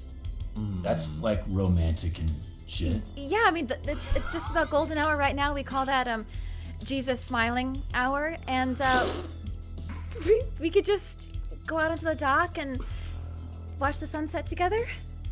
Sure. And as you hear them saying that, in the background, Miss Weatherbottom, who blew that whistle earlier, is saying, "Campers, you better stay here. You counselors, you do not leave the premise." No. All And the she's, kids scatter. Like, They just scatter. Exactly. You see them pulling out beer and like booze that they stole from their parents' place before they came out here, and they just scatter. People are pulling condoms out from under the table. Running. Montage of condom. Kind of for this scene, I'm thinking thumbs up. I also got a from Ron. Ooh. Yeah, I know. I It's close. I think we're getting close. What do you? Well, it hasn't resolved yet. Maybe this scene. So yeah. You always need the accidental death, though, right? You Has- need the accidental death. Well, let me resolve the scene. So, we head towards the lake, and oh, do you smell that? Is that just how the lakes back home don't smell like that? No. It doesn't smell like rotting fish. Smells like really old garbage or something. The buzzing of flies. Oh, I think it's coming from under that canoe. That old rotted one over there? Here, hold the flashlight. Hold the flashlight. She He gets a follows big closely stick, behind him. like a piece of driftwood. Oh, you're so And he strong. puts it on a. I bet you could pick me up with one arm. I bet I could. I bet I could pick up like 2 or 3 of you, actually. Oh my gosh. Sticks it underneath the canoe, pries it, and as he does that, the canoe literally, because it's so rotted, splits open, and you see an arm flop out and a piece of hair. And a rat. And it looks strangely familiar to the bus driver. Driver's dead. It's Scene. Marvin. Marvin the bus driver. Marvin. His head has been caved in, I think. Oh, We think. He could have just fallen. You don't know. Could have fallen on that canoe. It could have rolled over and it could have covered him. It's how it happens. Happens all the time at summer camp. all the time. Okay, so that was a red die. And how these are played are we can decide if it's red or black. I What does believe. the red do? Is it different than the black? Let me see here. The red die. Yes, whichever player picks the stunt die to resolve the scene gets to decide whether that die is white or black for that scene. Oh, okay. I think it's black, I guess. So they don't Yeah. they don't affect our outcome in the aftermath. They just help us kill people. Okay. Got it. If I'm reading this right. So Yeah. I'm So- gonna say that's probably black, Yeah. Who? right? Yep. And I'm gonna give that to what are the dice counts right now? Jared has 1 black, Jessica has 1 black, Alex has 1 white, Ron has 1 black, and Katie has 1 white. I'm gonna give it to Ron. Ron's Black. got 2 Black die. black. The Sturge. The Scourge racking up the black die. Bro. All right. Okay. So Jared, back. So now we're Back to in me. round 2 of Act 1. Great. Okay, so even though this body has been found, it hasn't been, because we walked all the way down there, it hasn't been reported yet. Right. So the party in the woods is still happening. Like Total those rager. kids are completely oblivious to the fact that a body's been found. And so there's a small bonfire going, and people are pulling out all kinds of illicit substances, beer, what have you. And all the kids that scattered originally are there, except for one. And that one kid is Christy is missing. And so when they pan through all the kids, you recognize everyone except for Christy. And then when you pan out into the woods, there's a old dilapidated house. Christy is still fuming about what happened with her brother. So she's walking out towards that dilapidated house just to be alone, just to get away from her brother and all these stupid people. And she actually hears Jocelyn's scream down by the lake and is trying to decide if she wants to go down and see what the scream is or just forget about it and continue to go towards this dilapidated lake house building. And so we'll open the scene there. And the sun at this point has already set, and you can still see the bonfire up in the middle of the woods. Jared scream, or was it like The one that you heard Jocelyn do. I'm letting you pick which way you want to go. If you want to go into the building or if you want to go down to the scream. Oh, God. Very nice. Perfect. I tried to turn down my mic for y'all. I did want to make a clarifying note there, Jared, on everyone at the party. You do see that that the Sturge is missing as well because he was going to go work with the light power. Oh, yeah. Sure. Well, then all the kids are at the bonfire and all of the main characters have scattered in different directions. All right. So Christy's like about to that house. Just need some alone time. And then she hears the scream. Okay. I mean, people scream at camp. Kids scream all the time because there's like pranks and stuff. And maybe it was just like a prank scream. Prank scream. Hello? There's a twig snap. Ooh, I would say that the door on the cabin kind of creaks open. She's like, okay, honestly, the scream sounds better than whatever this is. And so she bolts towards where the scream was. As she walks away, behind you in the doorway, you see a shadow. That looks suspiciously like Sasquatch. And then, so then Christy will run down to the lakeside, and I'm not sure what. So when you get down there, you burst through the trees, and you see what appears to you as Michels grabbing Jocelyn and shaking her. It's okay. It's okay. Calm down. It's okay. Zoom is modulating the heck out of us. I didn't even hear that scream. So Christy is just gonna run as fast as she can and like tackle Michels into the water. Nice. Which I'm presuming is also into the dead body. Yeah. As you do, this corpse is ripped apart. There's now body parts strewn across the sand.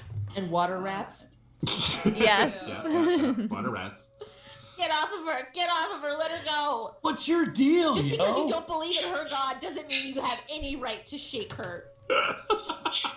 What?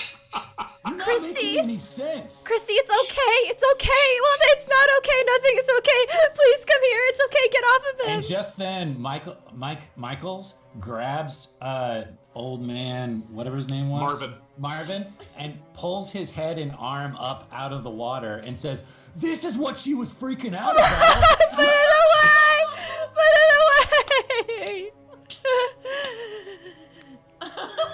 And then he just throws the body back into the water. Oh my God. Okay. That's disgusting. Okay. Well, you know what? There's a reason for everything. Okay. Everyone has. What is the reason for that? I don't know, but God has a plan. What freakish plan does God have for a man died in a canoe? As Look, they're yelling at each other. we gotta go get somebody who is in charge. As they're talking to each other, we see. We're the freaking counselors, man. As they're talking to each other, we see the perspective of the shadowy figure, and the shadowy figure is kind of making their way across, like watching them and kind of flanking them from just where the woods began before the beach. I got it. We'll go to Nigel. He's smart. He'll know what to do. Come on. Okay. And he grabs the two girls by the arm and just starts pulling them through the woods. No, Scene. we can walk. Ooh, you're so strong. Isn't he strong? Okay, cool. Scene. So, who initiated that? That was me. We're doing such amazing supporting right now. I'm forgetting who's starting the scenes. Yeah. Okay, Do you so think that ended well for them? I don't know. I think No. it did end well because they cooperated in the They end. didn't. Right. Yeah. They They cooperated, teamed up. They didn't die. Yeah, it was a team up. That's true. That's true. Right. Pretty Yeah, fun. thumbs up. Thumbs up for me. Yeah, thumbs up for me too. Okay, so Okay, I so have to give a white die to somebody. Yeah. Yes. Because I threw Katie under the bus yet again, I'm gonna give her a white die. Okay. Yay. The Sturgis twins rolling in the dice right now. What's really hard about this kind of setting is like everything has to go wrong, so you actually have to be kind of mean to your fellow scene partners. Right. Well, luckily we have NPCs for that. Right. True. Yeah. Okay, so it's my scene. All right, so we cut to another part of the woods back behind the lodge, so away on the other side of the camp from the campfire and from the lake, where we find the Sturge is making his way through the woods, trying to find something that looks like a power cable or something that looks like a fuse box, because he has decided to help fix this problem. But as he does so, as he's sort of, making his way through these trees, he thinks he finds something. No, that's just a vine, and there he thinks he sees a metal box on the side of this further cabin about 100 yards away. And as he's stepping through there, it's getting darker, and a shadow crosses in front of him, and it's Leslie. Hey! Oh, Oh, Sturge! Sturge!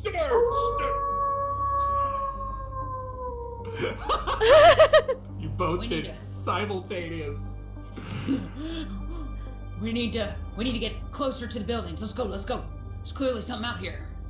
I haven't seen you in like 4 years, bro. It's so good to see you. It's good to see you too. Yeah, there was in the last 2 years that you came to this camp, I decided to clear out. The memories were too bad, but now things are ramping up.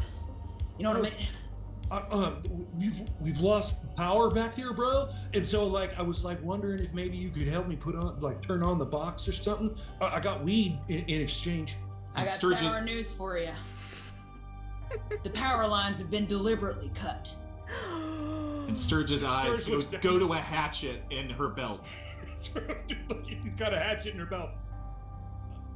Well, that's unfortunate, bro. Well, what are we gonna Are you do? looking at my I hatchet? just You heard think somebody scream. I don't know where my sister is. you think it was me because I got a hatchet? Come on, Sturge, you know me better than that. It was the thing. The thing in This the woods. again. Come on. I'm telling you, man, I'm not lying to you. I'm telling you the truth. There is something, some kind of monster, some kind of beast. You've heard It's of an old Bigfoot, wives' right? tale. You know that. Come on, bro. Sturge. Leslie, I'm trying to find people the only Leslie. Listen to Leslie. I'm telling you, I'm trying to save your life. You and all your little sexy friends. Look. We To can the party, fix- real quick, cut to the party, and people are like taking off clothes and making out with each Woo! There's And so it's- many s'mores. other. Yeah. Only Tons of 48 s'mores. hours till the kids get here. Let's party! Ow, ow! Look, Chug, I know chug, y'all. chug. I know y'all just want to have some innocent teenage sexy fun. But Sounds like you're There. jealous, bro. That's You it know sounds what? like to me. I live alone in the woods. We can put it together. Well, Look. I mean, I'm just saying. I don't want to put it out there or nothing, bro. But like, totally just gotta tell me, bro. I'm the Sturge. I'll hook you up. Well, I'm a little too old for your crew. I think I'd rather. Well, I just meant do with my- drugs, not with teenagers. Okay, good. Well, I'll take you up Because on that would that. be really weird. But right now, listen, we gotta focus. I know you're probably high on the roof, but we gotta focus. We gotta fix these power lines and bring the lights back on before something bad happens. When the lights It's a good thing that you're an electrician. At that exact moment, Sturge hears the scream of his sister from the other side of the camp. He recognizes it as Christy's scream. I gotta go! And he bolts to, he grabs the hatchet from her waist and bolts into the woods. Sturge! Scene. We all gave that a thumbs down. Yeah. That was a clear thumbs down. I'm gonna give the black die then to Jocelyn. No, to Mike. Okay. Gonna give it to Jared. Okay, cool. I like it. Yeah. Okay, we're back at the lodge. Everyone has not listened to Mrs. Weatherbottom. She's grumbling to herself, and she's going around lighting these little kerosene, safety lanterns that they have. The frickin' kids, do whatever they want. And Mrs. Weatherbottom, yeah, she's been here for 20 years. She knows the whole story. But no, they don't listen to her, do they? They don't listen to me because I know the most, and they think they know everything because their little bodies want to just touch each other all the time. So she's walking around, and then she goes into the kitchen and she starts to kind of get out some ingredients to make a chili for dinner, and she hears the door at the front of the lodge in the other room creak open. Yeah. And one of you come back when you find your senses. You decide to listen to Miss Weatherbottom because you know what Miss Weatherbottom does know what she's talking about. And as the door opens, you see a small image of what looks like the tip of a gasoline canister pouring gasoline on the bottom. Oh. Hello? Oh, Mrs. Weatherbottom, she kids, you don't want to talk to me, but dinner's not ready yet. It'll be ready in just a little bit. So you just gotta hold your horses, all right? Just sit down and don't knock your knees on anything. There are no lights out here, and we don't got the liability insurance that we used to. And she walks out into the big kind of mess hall area, and there's no one out there that she sees, but a wind blows through where the door has kind of is banging open. It's not And out. the lights are still out too. So The lights she's are still out. Barely in. So there's silhouette. she really can't see. It's just the moonlight now streaming in from one of the windows. And Mrs. Weatherbottom's sense of smell is terrible because she's been a smoker her entire life, so she can't smell the gas. Yeah. And you can hear just in the background, and kind of in the darkness, you can hear the gentle lapping of what sounds like liquid onto the wooden floors. Oh, someone leave the faucet on again. No, Mrs. Weatherbottom, you're wasting water. It's water is not it is not a endless resource. Read a She National slips. Geographic. It falls on her butt. Now Breaking her- her elbow. Now her pant legs are covered in the gasoline. And she realizes she can now feel that the ground is slick with this slick gasoline, clearly. What kind of prank? This is a dangerous prank. And you hear a click, which sounds like a lighter. A Zippo. Hello? Don't you mess around with fire. Hello? Mrs. Weatherbottom doesn't like... Hello? The puddle of gasoline goes up in flames, and the trail it leads to Mrs. Weatherbottom, and her pants are suddenly on fire. You see the trail, and you cut between her eyes looking at the fire as it gets closer and closer and closer and closer. She clearly had enough time to get out of the way. It's far too long of a montage of her looking at the fire coming towards her in shock. And then the best part is the last thing she sees is a silhouette literally standing half in, half out of the flame, watching her burn. Ooh. And I'm gonna spare you, but she just screams as the fire consumes her little feeble body. Oh, Katie. Quickly, the camp lunch. Wow, we're all about you can killing see the that old quickly people. The camp lunch place is engulfed in flames. Kill the adults. The lodge is on fire now, or at least a part of the lodge. Right. And Well- So that's scene. a red die, right? Yeah, Yeah. that's red dye. Red dye. So you decide if it's black or white. Yeah. And who you want to give it to? So where it stands right now is we have. Let me show you the dice. So we have 1, 2, 3, 4, 5, 6, 7 white, and 5 black, and 2 more red die. Jared has 2 black. Jessica has a black. Alex has a white. Ron has 2 black. You have 2 whites, and I have nothing so far. You don't? I have Well, no die. I'm wondering if we even can call it a white, because that definitely ended poorly. Yeah. Yeah. Yeah. I think I have to go I black. Well, would but poorly is like, it might have ended poorly, but that might have been good for the film, right? True. It's all relative. I mean, Addition by subtraction. I don't know how you're supposed to like weigh that, but I'm gonna give Sturge another black die. Ooh. Yeah. Dang. Okay. It makes it easier at the tilt, I think, when we have like some deception. Yeah. Extremes, Yeah. yeah. Mm-hmm. Because I think last time we were very like we were very even with it, and Yeah, we we just were. had, like some extremes. Okay, Ron, it is your scene. okay. All right. This Let's music see is so here. good. I like that scene. Mhm. That was a good one. So good. Yeah. Let's see. We cut in. Right, the power's off. Right, the power's Yeah. off. Let's just recap. The here. lodge is on fire. Yeah. The lodge is on fire. And there's a Kids. bonfire. The Mike, kids there's are, a the kids are Christy. smooching at the bonfire. Oblivious Mike- camp counselors. Mike, Christy, and Jocelyn are headed back to the bonfire, and we know that Sturge is chasing off because he heard his sister scream. Right. We cut in back onto the bonfire where all the kids are clearly making out and doing all sorts of illicit things, and illicit things, excuse me, and kind of almost as if they don't even see the figure. A figure is walking amongst them, and this figure seems to be in a Sasquatch costume, and in its hand is what appears to be the head of Old Man Marvin.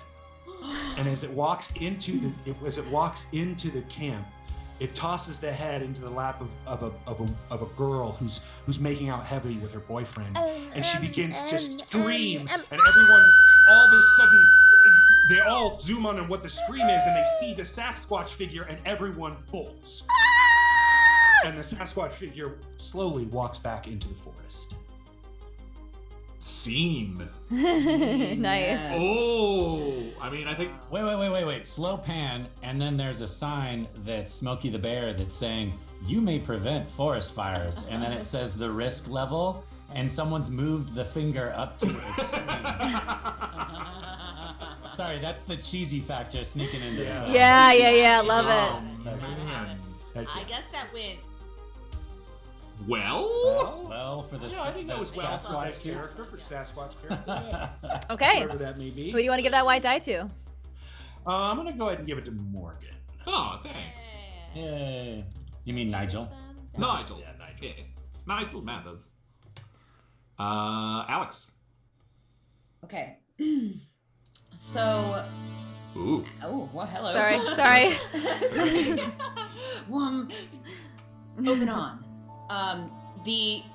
The kids are scattering, and Nigel is among them. He was kind of like Oh, hanging on as a wallflower, just kind of like hoping waiting for Christy. hoping to see Christy at the fire. Yeah, but she wasn't showing up. So, he starts running, as everyone else does. And Where are we going? as he's running, he sees in the distance a faint glow, What? and it's curious about it, and so begins to run toward it. And he's actually the only one that seems to really be, well, actually, no, everyone seems to be going toward the lodge because that's where home is. And as they crest the hill, they see the cafeteria area just engulfed in flames. Everyone is standing there, stick still, just having no idea what to do. Is anyone in there? Is anyone in there? Is everyone here? Nigel, Are we all accounted for? as Nigel is taking stock of the group, he sees that everyone is being, they're just shocked and they're not moving, and adrenaline fills his veins, and he begins to feel quite heroic and runs toward the fire. Has anyone seen Christy? Has anyone seen Christy or Jocelyn or Mike? Hello, Mike, Christy, Jocelyn, Sturge, anyone? Hello. As a Very proud of myself. I just remembered all those names. I'm proud of you too. Bonus points. As the diligent person that he is, Reed Nerd, he was sure to check all of the fire safety equipment when they first moved in. This doesn't make any sense. The power was out. There were extinguishers properly placed on every floor. How does this happen? OSHA approved. He remembers the extinguisher. He runs into the hallway on the side of the building that is not on fire, grabs an extinguisher, and rushes to the cafeteria area. As he's rushing there, he's beelining in it and not seeing anyone in his path. Right. We see the 3 kids who are at the lake starting to approach the lodge as well. And Katie clocks Nigel running toward the cafeteria. I'm coming to save you! as I'm running into the lodge. Nigel? Extinguishing, trying to... hello, is anyone? Did you just run into a burning building? Yeah. Oh So God, Christy, what's happening? The building's on fire. The lodge is on fire. Nigel just ran into the building, and he said he was coming to save someone. Well, we have to save him. Yeah, we gotta help him. Okay, that building's really on fire. Okay. I'll get some water. And Mike leaves the 2 girls on their own and runs over to a trough and starts filling a bucket with water. Just as he does that, from the woods, you hear what sounds like a freight train crashing through the woods, twigs snapping all over the place, and clearly hear somebody as the Sturge rolls out into the clearly and Mike trips takes and his rolls bucket out of into water glass. and instinctively throws it in the Sturge's.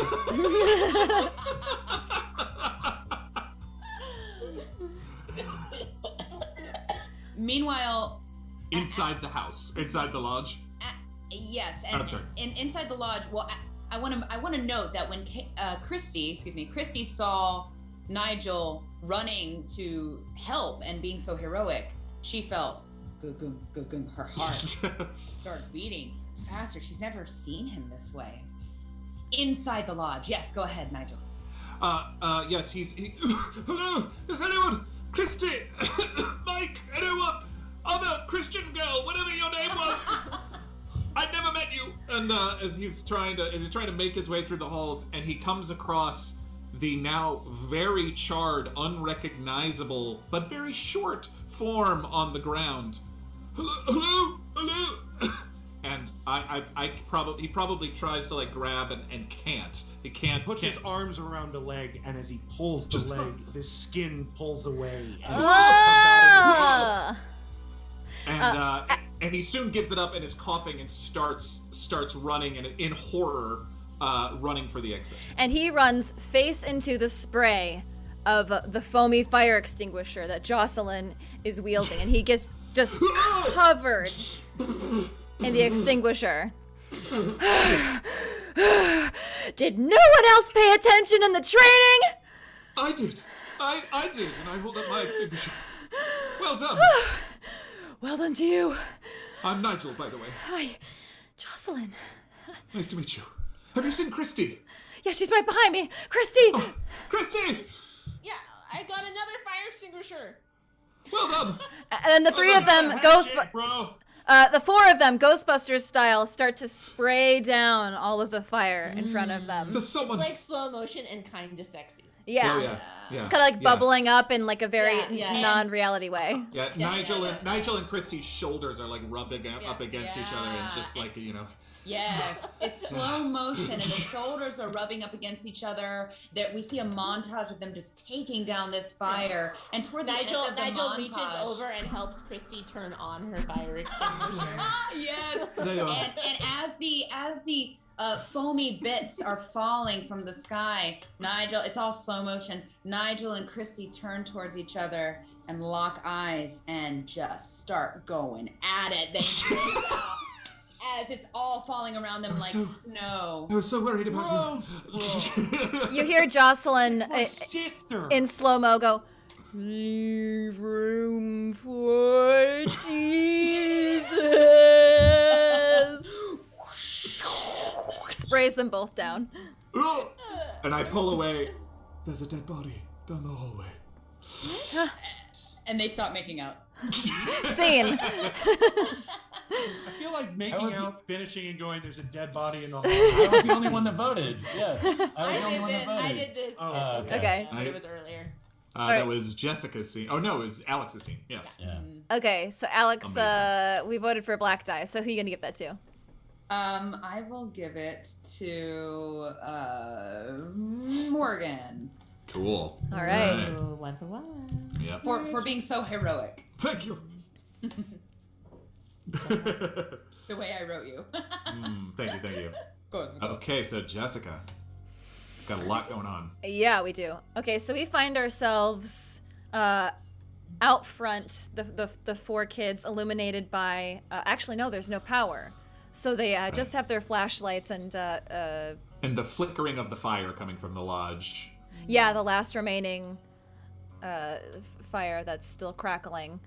And Jocelyn looks up to the group and says, there's something I need to tell you. A dark secret? I saw something. Right now, bro? I went to the wrong cabin, and I met this creepy old woman, and she said, don't go to the lake house. I think she had something to do with Marvin's death. Wait, Marvin's dead. Oh, yeah. Oh wait, Who's yes. Marvin? When you said there was a dead body, I thought you were referring to that dead body. There's another dead body inside Yeah. the lodge. I couldn't tell. She was too. They Oh were my too gosh, is it badly me? burned. Is it me? Am I bad luck? No, I see you. You're alive. No. You're not dead. But I felt I was there for both of the dead bodies. We have to find her. We have to find Leslie. Nigel steps unconsciously away from Jocelyn just a little bit.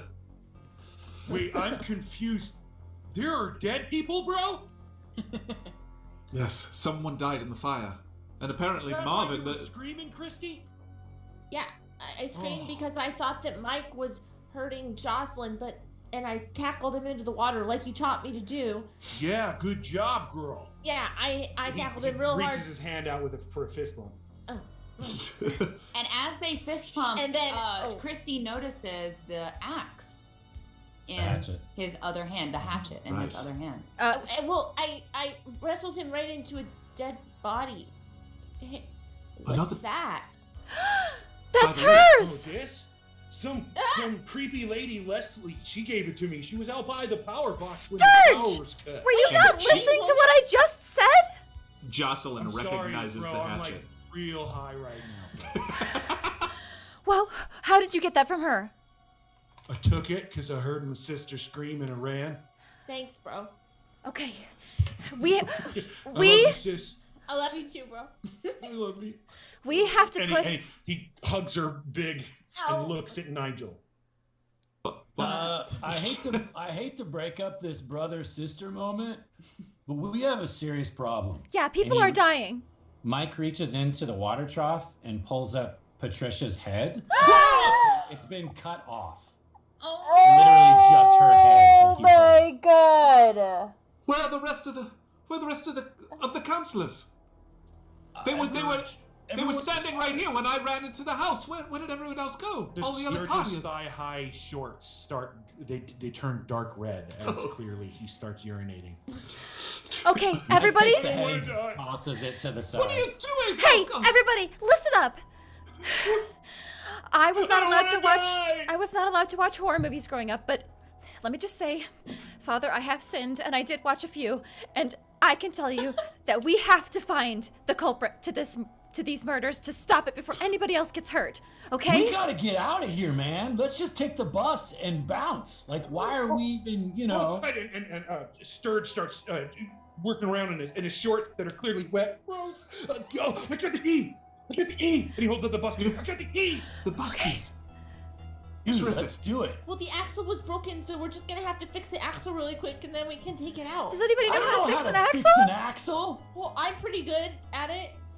Of course you are. Took all those. Of course She you took are. all those Girl Scout lessons. Yeah, I got my axle badge. Also, they remember. They remember that the bus is still several miles away since they walked, so they're gonna have to walk in the dark. Okay, so we're at a crossroads so here. far. Go to the cabin and face the potential murderer, or try to escape. No, thank you. I'll take option B. Thank you very much. Yeah, I'm with the nerd. Yeah, let's just get out of here. We there's strength in numbers. We stay together. I am no thank you to the lake house to seeking out seeking out murderers. No thank you to that. I've fulfilled my heroism quota for the evening. I mean, I know I've only seen a few horror movies, but if I know anything, the murderer's probably watching us right now. And we see the perspective of the murderer watching them from only a few feet away as they look around. Okay, well, if we're gonna get to this bus, we have to start now. Okay. Hey, So we're definitely going to the bus stand and not facing the murderer, because that just sounds like I don't want to die, bro. No thank you. What are we Just gonna then- face? What are we gonna face the murderer with? What are we we gonna? got one hatchet. Our courage and grit! A machete flies through the area where they are standing, and the Sturge moves out of the way. He happens to be leaning, shifting his weight, and it misses him by inches, and sticks right into a tree. Run for it! Ah! And they all run towards where the bus Screams is. like a little girl and runs in a random place. Scene. Okay, so that ended. What did we say? Well, they had a plan. I think it landed well. Yeah, we got a plan. We're Okay. going to the van. We'll give a white die to. Plan to the bus. I'm gonna give a white die to Leslie. She's got 2 white now. Okay. Yes. Great. Okay. Oh, that was the last scene of Act 1. Because I started Yes, it, it right? is. I keep Yeah, forgetting because I perfect. think Jared's ending Nice. it. Okay, awesome. That makes sense because they're all running to the van. Yes. That's the perfect time. Yeah. One Great, thing, awesome. quickly. Or the bus. Sorry. Can't believe you did Yeah. Patricia like that, Jared. Go ahead, Ron. She's just ahead, bro. She never got to profess her love. It's so sad. As the Sturge is running, in his fear, he drops the hatchet. Such Way a to beautiful go, Sturge. object. Okay, so Act 1 has ended. So what we're going to do now is we're going to go to a quick break. We're going to take about 10 minutes to break. And when we come back, we are going to roll for, we're going to tally up our die. And 2 people will pick the tilt. And the tilt is it's 2 events that dramatically change the story. And we incorporate that however we want in the second act. And the second act will move a little more quickly. And when the Act 2 is over, we will do a quick aftermath if we have time. So please stick with us for the break. We'll be back at 8:30. If it's anything like the last time, we'll have already figured out the aftermath by the time we got there. Pre-aftermath. All right. 10.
welcome back, everybody.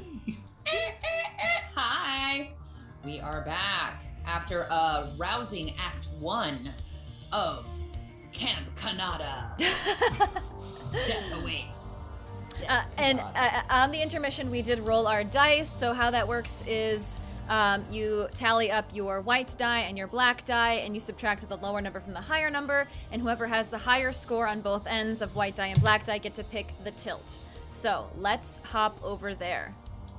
Okay. So we determined that Ron and Alex are the tilt choosers. So how this works is... MCs of the tilt. Huh? I said the MCs of the tilt. Yeah. TMC. Here's your mic. You each get to pick a top level category, and then you swap and pick a subcategory of each other's category. Okay. And in Fiasco, you use die, but we think it's more fun to just kind of let you have free reign and pick whatever you want. Oh, Okay. So, Ron, do you want to go first, or? I'll let you go. Okay. So, The Sturge is stuffing his face right now. Hey, at least it's with an apple. Sturge has got a carbo load. Sturge has got a Sturge. Oh man, I wish the Sturge would have talked in the third person the whole time. The Sturge could not believe the Sturge's eyes. That's true. That's a good point. That's true. Okay, I think I want to go with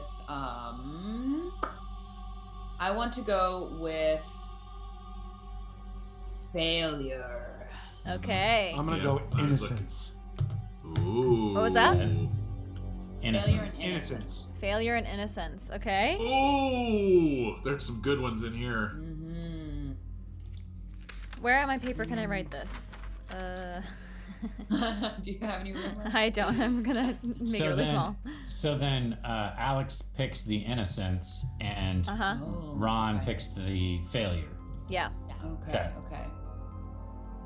I'm gonna choose a tiny mistake leads to ruin. Oh no! Tiny mistake leads to ruin. Okay. And I'm gonna pick somebody is not so innocent after all. I saw that too. Yeah. Yep. Oh man. Here we go. Okay. So, we left the first act with all of the camp counselors, right? Running Yeah. towards... All the ones left alive. Yeah, running towards the bus. Okay, Yeah, so and Jared. And the Sturge has the keys. So Yeah. even though the Sturge lost the hatchet, Michels had the wherewithal to grab the machete that sunk into the wall, Nice. and he ripped that out of the wall, and he's running with it behind everyone else towards the bus.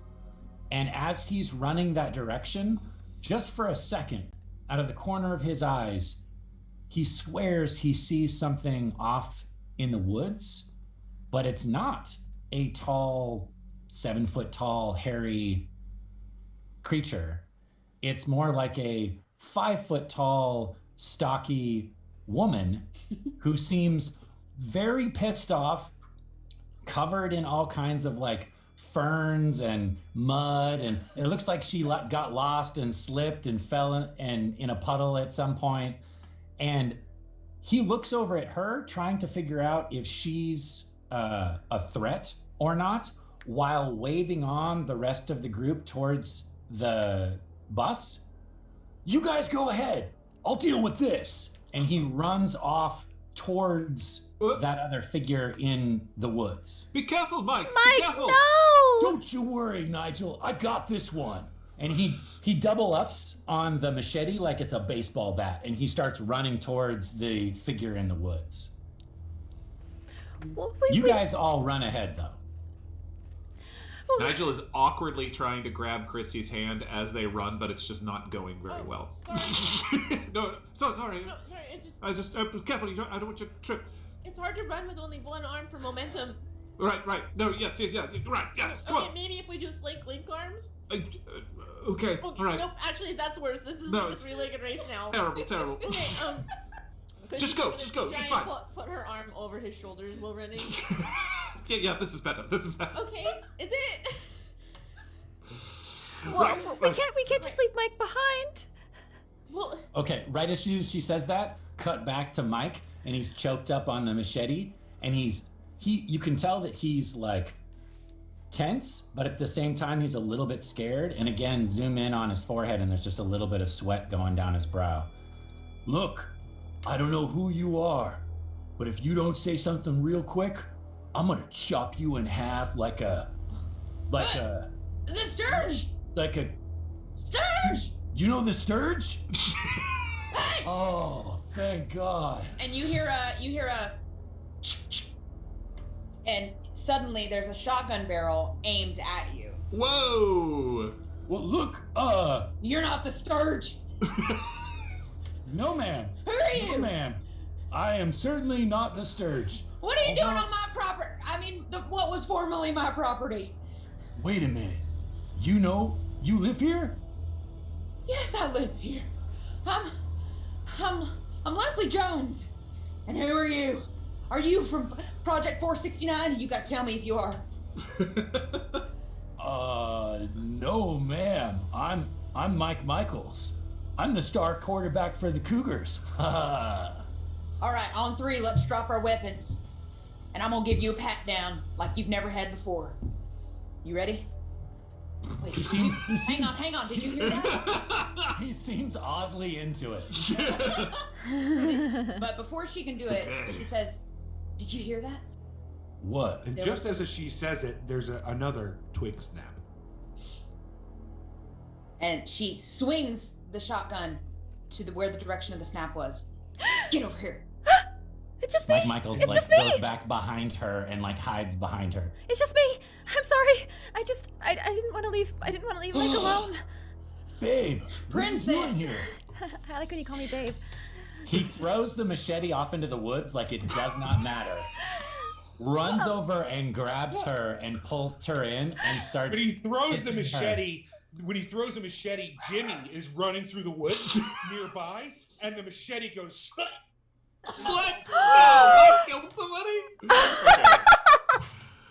Hey, But they he's didn't so see innocent. it. They didn't. Oh, okay. Yeah, they didn't see it. It was innocent. They didn't see it. They No just- idea that it happened. Nobody had. We see it, but no one else does. Wait, Jimmy. Yeah. Jimmy? Who's Jimmy? Silent death. Random- Exactly. Everyone- Exactly. Who's Jimmy? This one told me about Patricia at Wow. the beginning.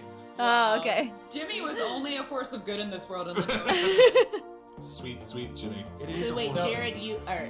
At this point, Mike is like trying to like make out with Jocelyn, like and thrown the machete away, and he's just like making his move, even though there's this old creepy lady with the shotgun watching. and Leslie is just like, what? And then another twig is cracks, and she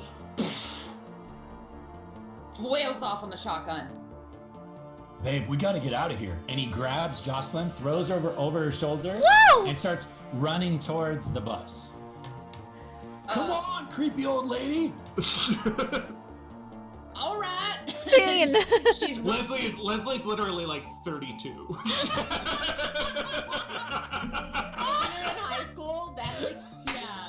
She's loading the gun as she goes, as they continue to go to the bus. Okay. So that was scene. Jared, that ended, I think, well. That was like pure Yeah, that's good. right there. Not great for Jimmy, but No, poor Jimmy. Hey, somebody had to die ironic. Okay, For sure. somebody had It's true. No, Even that's in very the world. that's very like Evil Dead Army of Darkness. of Right. it. Yeah. for In sure. fact, Ron, I will give you a white dice. Actually, you because- keep it. thank Act you. 2? No, Oh, I keep Act 2, it. you keep it. Oh yeah. Oh, okay. Sorry, my bad. right. Very gracious So- of you, but And you add it to your Act 1 die, or I forget? yes. I believe so. Okay. So Jared now has 2 black and 1 white. Okay. Cool. And we're booking it back to the bus. Yeah. Okay, Morgan. All right. So Christy and Nigel are doing this very awkward, kind of affectionate, but not like really slowing them down. And the Sturge is like 3 steps behind them, just watching this really odd, awkward, like dance of wooing or whatever's going on in front of him as we're running towards the bus.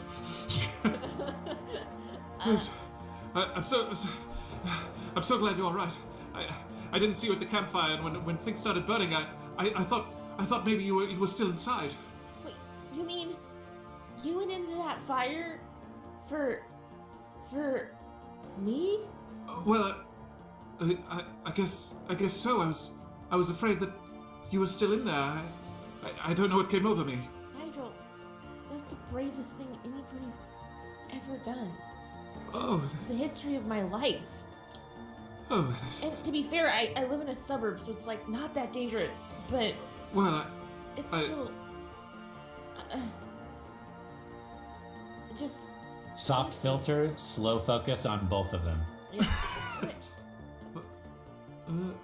there's a very. This My is glasses awkward, are- bro. Let me just, This is Yeah, real awkward. Yes, right. I just- We should go. We should go. oh, And as Yeah, why did we stop running? You're right. You're I right. just realized we're not running anymore, no, we bro. should keep running. We're almost Yeah, there. go, I go, can come see on, the go. They've Wait. They've stopped long enough that the rest of the crew catches up with them. They're just watching them attempt There you to are. kiss. Wait, Nigel. sorry. Did you get there? Did you get that, bro? Where? No, nowhere. It's there's a place that Mike and I talk about. Leslie shakes her head. You sexy teens. Hey, there's the bus. Okay, who is The the bus. Sturge? Oh, yeah. The keys. And he Okay, runs through wait, the we door. gotta fix the axle first. And Nigel trips over another dead body that a crow is pecking at of one of the other camp counselors. Oh, Yeah. They're all dead. Who's this camp counselor? We This didn't one- know her. We didn't Unnamed. even know them. Yeah, they were in the bus. This is Natasha. She was the one Russian camp counselor. Natasha, no, Not bro. Natasha, no.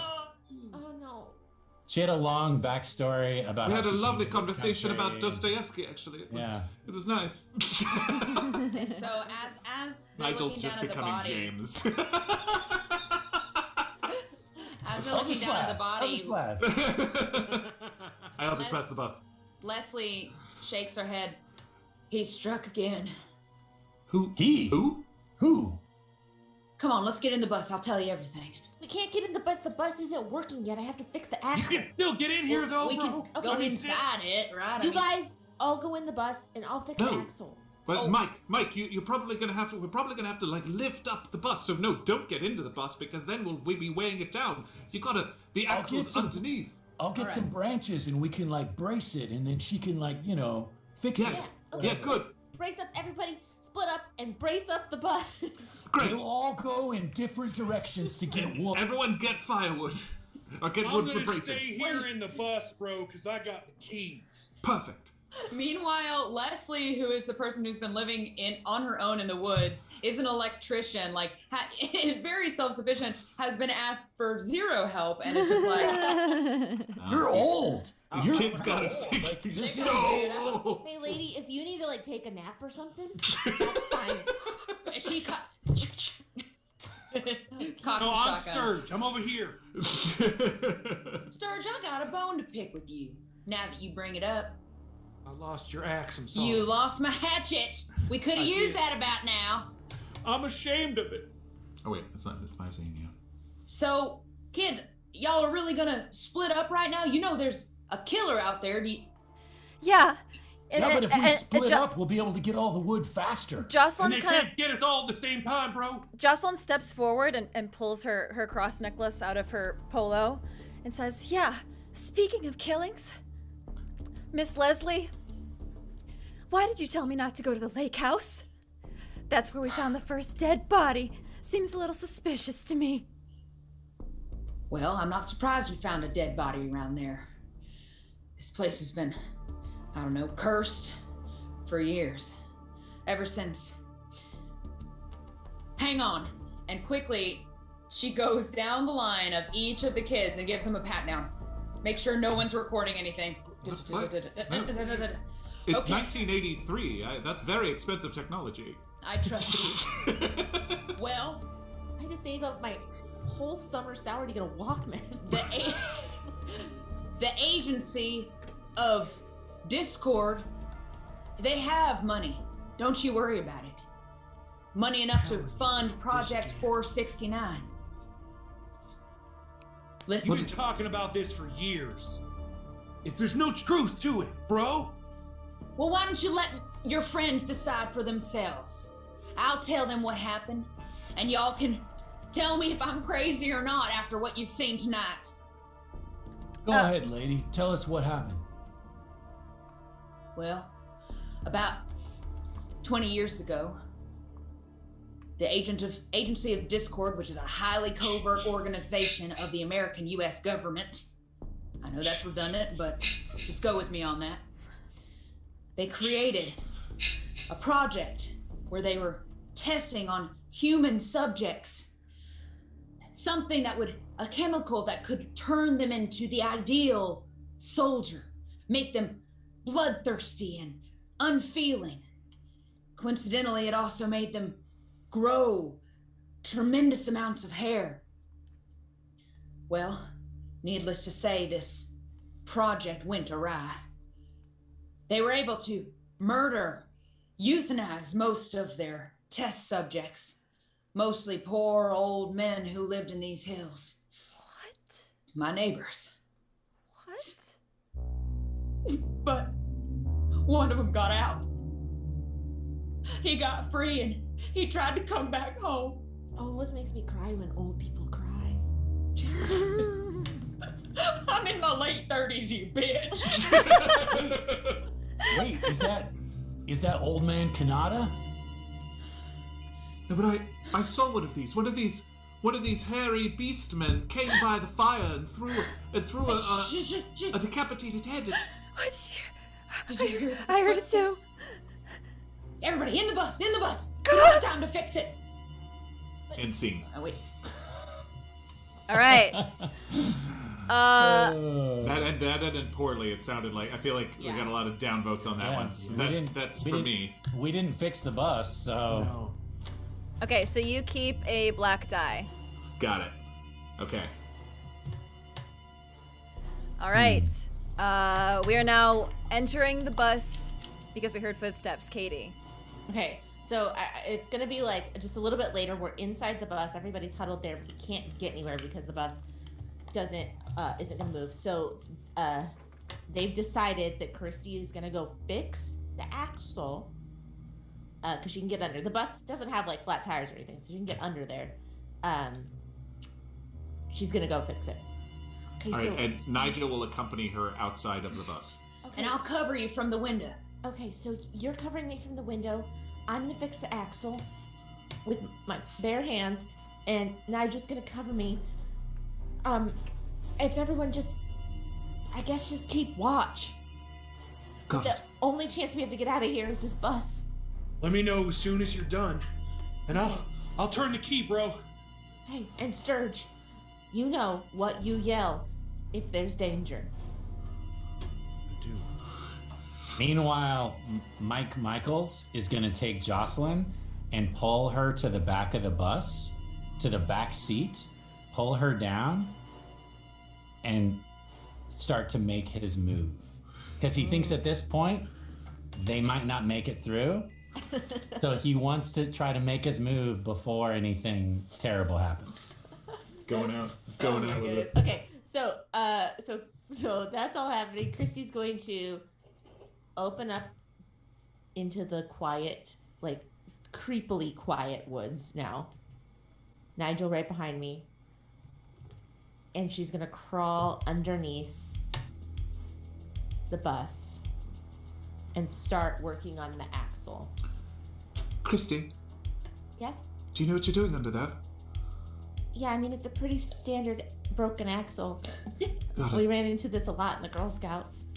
Got it. Listen, I don't want to sound crazy or anything, but Did you see Jocelyn on the bus on the way into camp?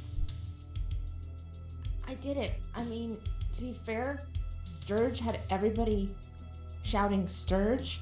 Right. So it was a little distracting, but... I arrived early with Mike, and then you and Sturge and the others, Patricia and Jimmy, they all came on the bus. Well, you all came on the bus. Yeah. Where did Jocelyn come from? I'm sorry. I'm panicked. Don't, Nigel, stop doubting yourself. You're so smart. Well, look at you. I mean, you're fixing that axle like nothing I've ever seen. Well, let me tell you, 7 years in Girl Scouts and you can fix an axle on pretty much anything with wheels or I without. guess so. We have something in the UK, the equivalent of the Girl Scouts. It's called the Jolly Rogers. Oh.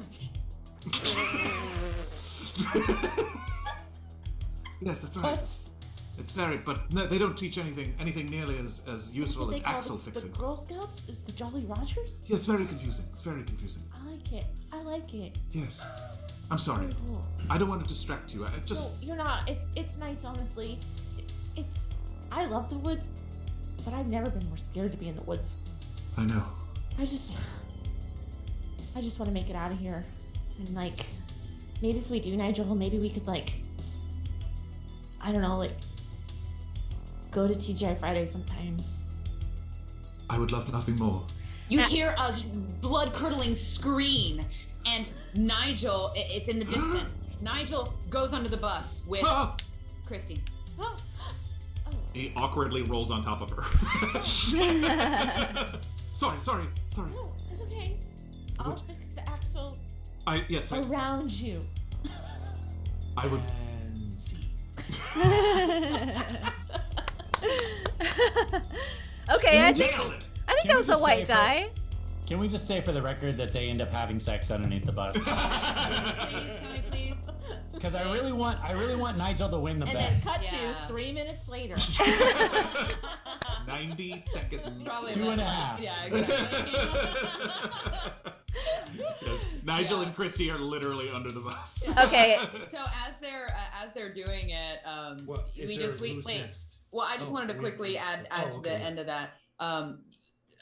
That Leslie is on the window and it starts to steam up a little bit on the window, like from under the bus. There's steam. She's like, Oh. what the? And then she kind of looks a little and just sees like Christy's Splayed feet. legs. Christy's feet, his feet, like that. There's And like she a goes, montage of this like very 80s, like just of their faces, and also of Christy fixing the axle at the Like, same in time. the middle. It's like it's all in this steamy music. Dang. Yeah, Yeah. axle. Take my breath Oh yeah. and Leslie just looks down and smiles. So sexy. So Katie, you get a white Katie. die. Go ahead and Okay. take that. Damn right What's she the does. die count? I keep it. That's right. Yeah, you keep it. Uh-huh.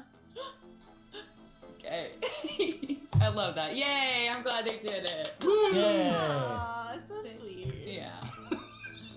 Okay, Thanks. Ron. The Sturge. camera transitions away from the steamy window, back underneath the bus, and Nigel is wiping his brow and going, "Oh!" Just as Christy finishes the axle with a clink, she screams up to Sturge, and Sturge screams, "Gasoline, bitches!" And he turns the key in the bus, and it goes. He tries again. Nigel pulls Christy and they quickly roll out from under the bus.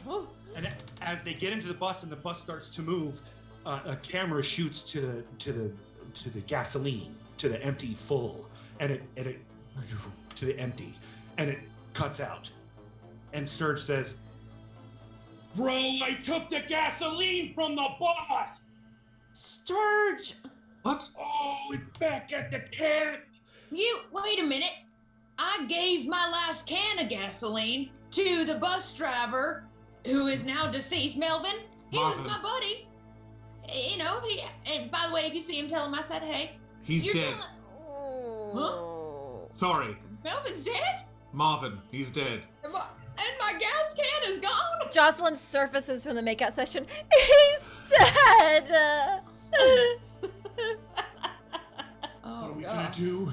I don't want to die. I don't want to die. All right, I say we hole up in here, close these doors, and wait. It's easy for you to say. You got the gun, bro. We can't just sit in this bus. We're sitting ducks. I told you this was the wrong thing to do, but also my other option was to go to Leslie's house, and now she's here, so, I got an idea. It's my fault. I feel really bad. I'm gonna go get the gas. Wait. I'll be real quick You about can't it. go by yourself? You can't go alone, Sturge. Oh, Leslie, you can come with me. You know these grounds better than anyone. And you got the gun. I can go with you. Listen, I won't have the twin brother of the woman that I love heading off alone. What? Sturge, I'll go with you. The three of us can go together. Mike slyly gets up and he walks over to Nigel and he puts a $20 bill into Nigel's pocket. Not now. Subtlety, Mike, subtlety.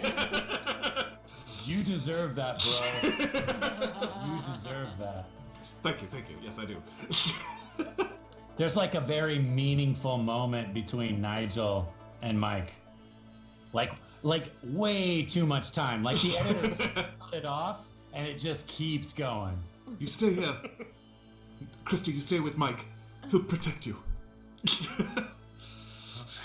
I think. Hey, Be careful. So, bro, it's you, Nigel, me, and Leslie. You're coming too, right, bro? Wait. So just Mike and I here in the bus?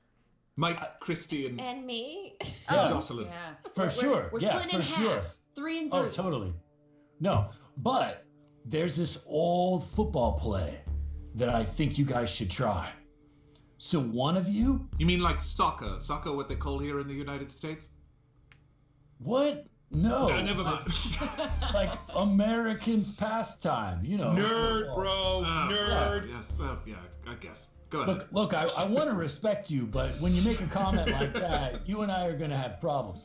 All right, so what's going to happen is you send out one wide receiver as the distraction, and everyone's focus is on that one person. And then you send the running back and the fullback up through the center, and one of them acts as the blocker, and the other one takes out a left curve to the other side of the field, and that's the person that's going to score. So this is what I think should happen. I think Nigel should take the right wing. He's the wide receiver. And then because the Sturge is kind of like, you know, a beefy dude, he's the fullback, he's the blocker. And then the old lady, she's going to be the wide receiver screening out to the left side. She's old, bro. She's so old, bro. Yeah. I'm telling you. Perfect distraction. It's the old Cougar switchback play. It works every time. So you want me to be the bait, is what you're saying? Yeah, you're the Cougar. Cougar, go, go, go. Cougar, Go, go, go. I know. Cougar, go, go, go. All right, I'll go. Okay, fine. All right. So on 3, you guys got the plan, right? Okay, on 3. Blue 52, hot. And he slams the door open to the bus and pushes all 3 of you. Okay, here we are. Let's go. I still don't understand why a sport where you're holding the football most of the time is called football. Anyway, go on, here we go. Nerd. All right. So. And I think that's scene. Yeah. See? Yeah. Okay, I don't know who gets this die or I what. think that ended poorly. Scene. They Okay. split up and they followed Mike's Yeah. plan. That was not a good idea. Okay, so Ron, you keep a black die. It's the old Cougar switchback. What are you Oh, talking of course. What am I doing? Okay, know so how many the touchdowns Cougar, we got go, off of go, Cougar, come on home. the dice we have left are 4 white, 2 black, and 2 red. Ooh. Wow, someone's getting set up to die real quick. Uh-huh. Okay. So black. Did we downvote that one or what did Yeah, we? he got a black Yeah. die. Okay. Yeah. To Ron. Yeah. Ron, He has okay. 4 black die now. You have 4 black die. Oh boy. Alex. Okay. So, the trio makes their way. We cut to them in the middle of the woods. They are walking through, headed toward the lodge. You know where this gas can is? I do. Yeah, bro. I left it near the bonfire where all the kids were before I went to look for the. I all of a sudden have a stutter. It's all right. It's all right. It's all right. I'm Very freaking stressful out here, time. bro. Just keep it Freaking out here, together. bro. Keep it together, man. And she kind of smacks. Now Man, look, strong women. I just realized that. I keep telling y'all I'm too old for you. Give me the drugs. Keep your little cheeks to yourself. I just imagine your character like Janis Joplin. Like she's not that old, but maybe she's smoked a few times. Hard living. Yeah. That's it. It's Yep. Janis Joplin. That's right. She's It's a me. she's a Southern hard Jack 35. That's right. Hard 35. As they walk toward where the campfire was, they're passing just bloodied bodies. So many bodies of their family, fellow campers, just strewn across the woodland floor. And Leslie, We should never have come back here. This was a terrible idea. this is just like the massacre, just like the first time, the Cannata Lake Massacre. I'm sure you've heard of it. I did. I was telling Mike about it earlier, actually. This is why I left. I swore I'd never go through this again. Let's just get the gas and go. Finally, they come up on the campfire area, and they see the gas can laid up against a tree. There it is. I'll cover you. Wait, I thought you were the distraction, bro. You really wanted to follow that boy's plan? I have you- no idea what a wide receiver is. Okay, look, it's And anyway, there's a wide receiver baseball and is a full- America. A baseball is America's pastime. That kid was off his rocker. Sure. Okay, so then who's the left fielder? Just get the gas can, and she like whacks him with the gun a little bit. Go. I don't want to go. All right, I'll He's go. gonna get me. I'll go. Fine. Good. Just cover me, I guess. Okay. Scene. Okay. I think that went well. Yeah, so far, pretty I well. can go either way. And then- Yeah. Well, So the objective was to go get the gas can, right? Yeah, I guess then it went well. And Yeah. no We one's went there. died, so Yeah, I'll say yeah. that went well. Okay.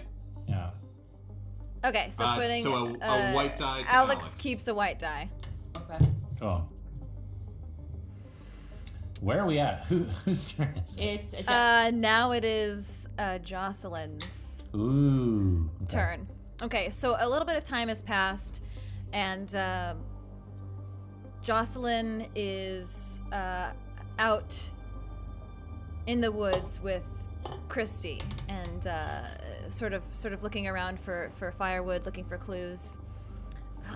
Hi, Hi. I saw you and Nigel together. Oh, wait, how much did you see? Oh, I just saw your feet. But Okay. it looked like you were not leaving any room for Jesus. No, Jesus wouldn't have wanted to be there. Well, Let's just Jesus say wants to be that. with us at all times. I don't think if he wants to be there, then I'm even more concerned about Jesus's intentions. Oh, well, you should never be concerned about Jesus's intentions. No, listen, He'll- and then Christy. Go ahead. I was just gonna keep talking about Jesus's intentions. Christy's gonna like reach out and be like, no. And as she does that, she's gonna like kind of brush like the long cardigan that Jocelyn's been wearing up and reveal underneath is just like the hairiest arm you have ever seen. Like unnaturally hairy. Stop! Oh, Stop! sorry. I was just saying. I'm so sorry. I didn't mean to. I shouldn't have touched you without asking. It's not bad. Like we all go through puberty in different ways. Yeah, I mean, my mom said I shouldn't shave until I'm married. I mean, Jocelyn, That's a lot of hair. And Look, it's been a long time since we've seen Mike, okay? I think we should go look for him. Just then you hear a male scream from the direction of the campfire area. So the girls run up wait, the campfire area. You mean the bonfire? A Sturge or Nigel style scream. Yeah. Oh, okay. Okay. We have to get Mike first, and so the girls run into the bus, and in the back of the bus, they see just Mike's Converse sticking up out of the back bench. what? Mike, are you okay? Mike? Say something if you're okay. I'm scared. And she hangs on to Christy. I'm scared. Mike, say something. Mike? One of the legs twitches a little bit. Oh, okay. Maybe he's just sleeping. Maybe he was tired from all the kissing we were doing. Wait. So, what? You and Mike were in the bus before we left. It's seen. Ooh. Ah. Okay. What die? A lot of ways that could have gone. I don't think that went well. I don't think it went well either. I'm gonna say that was At best, it was a thumbs down. Okay, at worst, so it was a. I'll take a black die, and that was the last scene of the first round of the second act. So, Jared will start us off with the very last set of scenes of this movie. We have 6 die left. We have 3 white, 2 red, and 1 black. Okay. Question: what happens to the dice if someone dies? It still happens normally. We still divvy them out normally. Yeah. Okay. Because you can come back and play an NPC. Oh, right. Yeah. Okay, so little insignia or little Chiron box thing comes up at the top, and it says a few moments earlier, and it's a very close-up shot of Mike and Jocelyn, and they're making out. And this is when everything else is happening outside of the bus, inside of the bus, shotgun, people fixing axles, people having sex, all kinds of craziness. And Fixing axles while having sex, it all happened. yeah, I mean, how else do you have sex? Yeah. A major auto body part at the same time. I mean, I don't know how you have sex, but hey. Not here to judge. Yeah. So close-up shot, and they're getting pretty hot and heavy. And Mike goes to go for second base, and he reaches up Jocelyn's shirt. And as he does so, his fingers not only hit a bra, but also hit large amounts of hair at the same time. And Mike is not the brightest guy, so at first he's just like, hey, whatever, you know, she's hairy, and like, maybe that's the hair on her head, or maybe it's the hair on her back. I don't know, that's odd, whatever. But then as he gets up to her backside, he noticed that there's quite a few scars there as well that his fingers run across. Like something to the point of like someone that's been badly abused or badly beaten at some point. And at that point, he pulls his hand back and he just kind of looks at Jocelyn. Babe? Is there something you're not telling me? Mike? Yeah, babe? I'm a virgin. And the camera pans behind the couple, and all you see is a hand reach up with a long knife and slam into Mike's body. Blood spurts up onto the back window of the bus, covering it in red until it drips down. This is done very quietly. He doesn't even utter a sound because Leslie is right there, you know, looking out the front with a gun. So it all happens just so silently. And I thought Leslie was with the with the other three, This is, the other two. Yes, few she- minutes yeah, later. I thought this was earlier when they were Right. fixing the It accident. was Well, just a few minutes. Early. One more thing. You Who pan can- down, and she's got a necklace on that's got, a cross on it. But below that is a little locket, and inside of the locket is a picture of Mike Michels. Oh. As in, Jocelyn has known about Mike Michels. Oh! Obsessed with him. Yes. Twist! Oh. As he's bleeding out, Jocelyn says,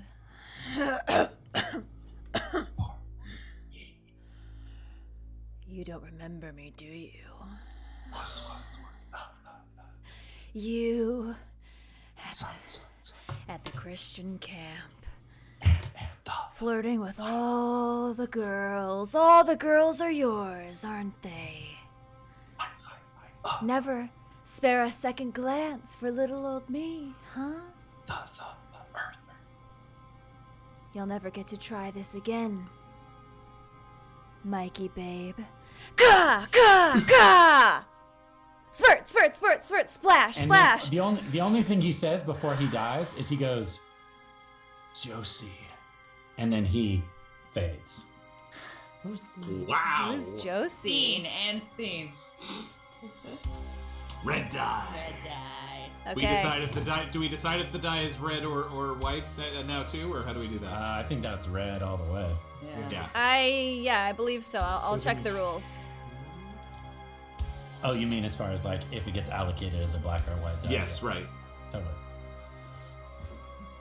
Okay. Poor Mike. So. Poor Mike And Michels. just to confirm, this was Christy was outside, and then Jocelyn and Christy go into the woods. This was within feet of the other This people. happened when you were outside Yeah, fixing you would the bus. give it. Well, no, but you had already given the game plan then, because Yeah. everybody had already split up at this point. Yes.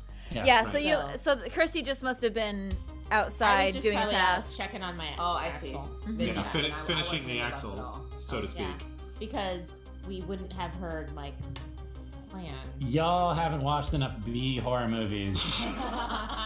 We're inserting plot holes on purpose. Now, see, they were already making out, and then Mike showed like such genius in presenting this plan that Jocelyn was like got even more turned on by it. Yeah. Oh, you really took charge, and then it went into this. Yeah, Yeah. totally. Exactly. Perfect. Exactly that.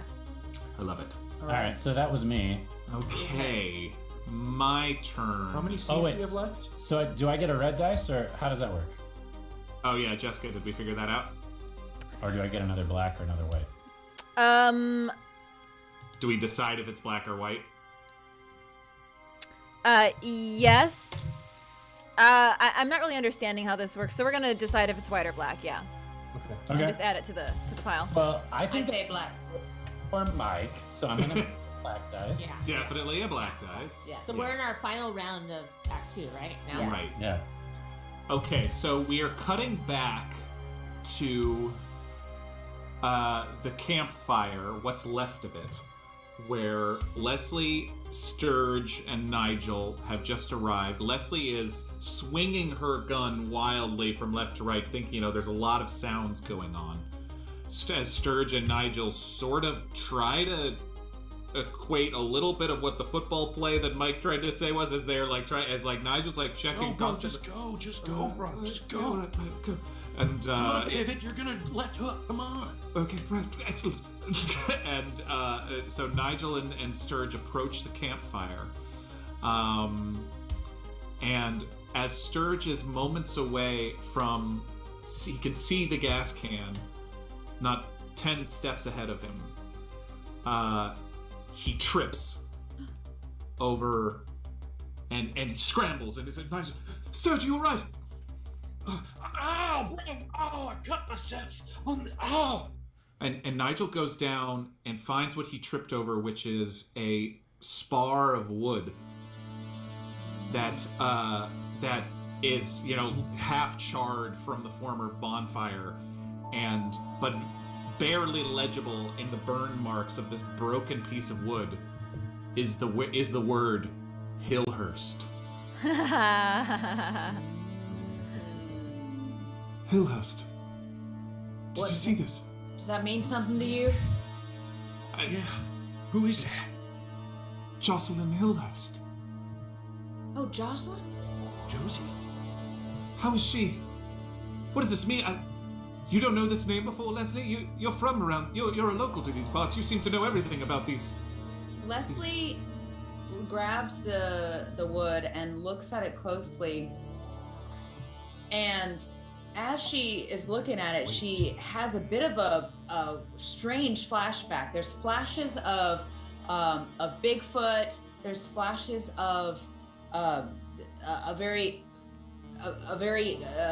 like a laboratory. There's flashes of her sweating and screaming like that, and then she comes out of it and drops the wood.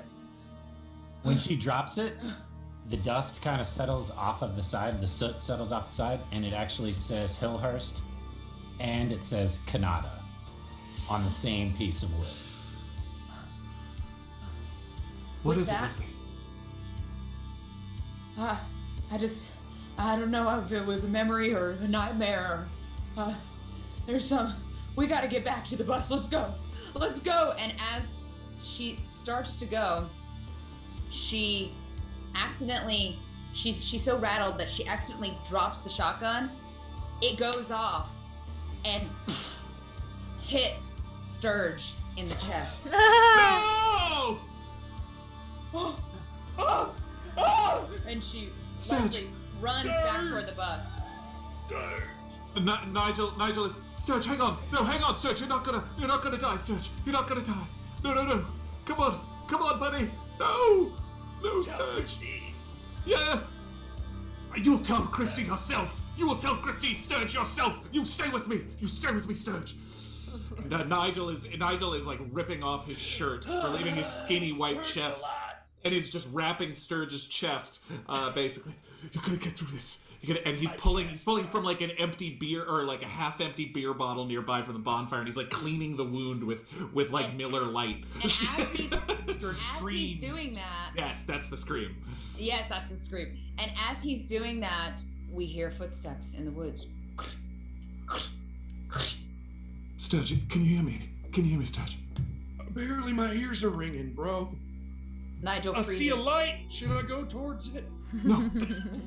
Wait, stop. The footsteps are getting faster. Come on, we gotta get out of here. This isn't safe. Marvin. Oh man, listen to me, Sturge. I'm not gonna let you die. Come on. And Nigel tries to lift Sturge to standing. You you son of a bitch. If I don't make it. And as he coughs, a little blood gets on your shirt. You take care of Christy.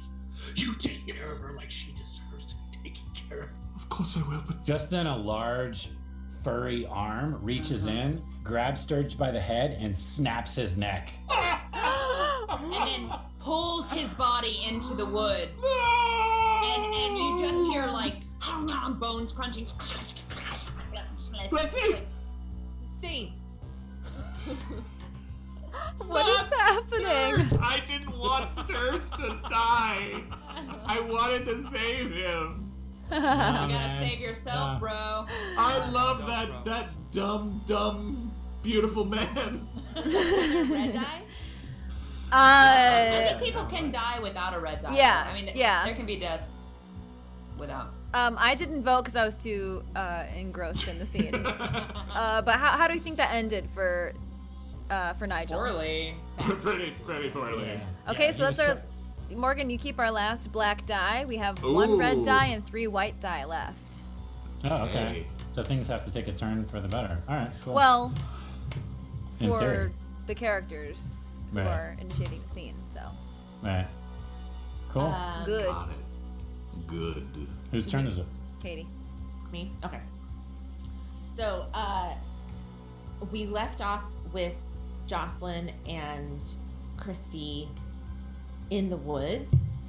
In the bus now. Back in You're the in bus. the bus, and you saw my leg. Oh yeah, I'm twitching. sorry, in the bus, and then I Yeah. was like, wait, you were in here last. And so we're back in the bus now, and Jocelyn has tied Christy up. and she is like uncomfortably close to Mike's dead body. And Jocelyn just stands over Christy and now has like removed her sweater to reveal just like these hairy Sasquatch arms, basically. Jocelyn, aka Josie. Yeah. Okay, Josie? Yeah. Oh, okay. And It's your alternate identity.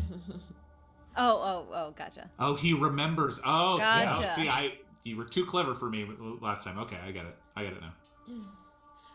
Please don't kill me. Look, you're one of the only campers here who is nice to me, so I don't want to kill you. But I've had enough of people coming into the woods and having a great time, having sex with each other, drinking, making out, all the pretty girls with no hair all over their bodies. Every camp I go to, I try to fit in, and I never do. And I almost killed you when we were outside, but you touched... You touched their beautiful. hair. Okay? I am? And you don't let anybody else tell you otherwise just because the I don't beauty believe standards you. for women, the I don't believe beauty you. standards for women are messed up, okay? And that's not your fault, and that's not my fault. Do you know how long I've been trying to get Mike to fall in love with me? It took pretending to love Jesus. He loves innocent girls. Well, just think about how messed up that is. Just think about that. Why would you want someone like that to like you? Why wouldn't you want to find someone who likes you for who you really are? Not here. She pets her arm. But here. And she touches her heart. Her hairy heart. Christy, I don't think there's any hope for me anymore. I've done so many bad things. Bad, terrible things. I stabbed Mike at least 6 more times than I needed for him to die. To be fair, Mike was taking bets on who was gonna sleep with other women first, and like, that's not great. You guys hear Leslie begin to approach the bus. Just Just put your sweater back on. Just put your sweater back on, Christy. Untie me! Oh wait, you're tied. Untie me. Put your sweater back on, okay? And I won't say anything, I promise. Okay, you better pinky swear. Pinky swear, and she reaches down through her, up to Christy's bound hands. Just then, Christy looks out of the corner of her eye and she sees Mike. Even though he's like been stabbed 8 times, he's like slowly picking himself up out of the chair and he's super woozy because he's lost so much blood. But he's still somehow, like, because he's just this mammoth of a man, he's still somehow lucid or like somewhat conscious. But she doesn't say anything. She just kind of sees that out of the corner of her eye. Okay, I'm gonna untie you. And Jocelyn starts to untie quickly Christy's hands. You pinky swore. Yes, I didn't. If Girl Scouts taught me anything, it's you never go back on a pinky swear. Girl Scout sounds really nice, actually. I bet I would have benefited from having a community of women in my life growing up. Yeah, it's really great to be around strong women who are like encouraged for having personalities and opinions of their own. Yeah, sounds really nice. Oh, I grew up in the woods. Not a lot of women there. Jocelyn unties Christy, and as she gets the last piece of bondage off of her, Leslie kicks open the bus door. Tie her up, subdue her. She's a... And then Jocelyn turns around to Leslie, and I see not only her hairy body, but because her shirt's been a little bit open, right? And the wrists. And there's fur coming out, and the wrists, but also the locket. And when Leslie zeroes in on that locket, she, all of these memories surge back to her of her holding a baby, new with afterbirth, and lots of hair all over it, and a little girl, her own little child, as she latches a locket around her neck. This is Leslie. The whole time they're in this laboratory setting, and then a memory of them breaking free. Go ahead. I was just asking, this is Leslie holding the baby? Yes, Leslie holding a furry little Presumably baby Jocelyn. Yeah. And I would say that old man Cannata is standing there as well in a lab coat with a lot of fur coming off of him as well. Beaming with pride. Beaming with pride. Exactly. Yeah. Totally. And then there's another memory of so many flashbacks. This is actually exactly what these movies are like. Yeah, so continue. exactly. So we come back to present day for a second, and everybody's looking at Leslie like, what the fuck's happening? And then we go back into time, and old man Cannata is losing his temper and throwing things, and Leslie escapes with baby Josie. So back to a regular time. Just then, bloody messed up Mike, who's still kind of out of it, reaches in and grabs Jocelyn, throws her across the bus into the front steering wheel. Towards Leslie, I guess. Towards Leslie, yes. Yeah. You're so To try to Mike, save Christy. Mike, stop. I got you. Jocelyn, go. You want some of me? Christy's gonna Come run and get over to it. Jocelyn. Grab her by the shoulders and look her in the eyes and say, look at me, look at me, look at me, look at me.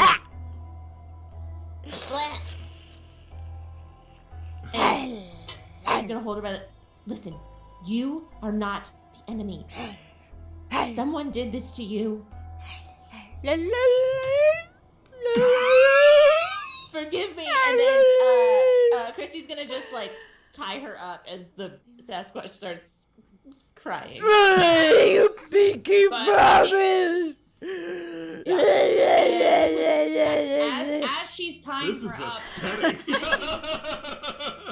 as she's tying her up, she gets some headway on it, but then at the last 1 second, Jocelyn breaks one arm free and just lashes out, and with her now we're seeing that she has grown some sharp claws in these last few minutes.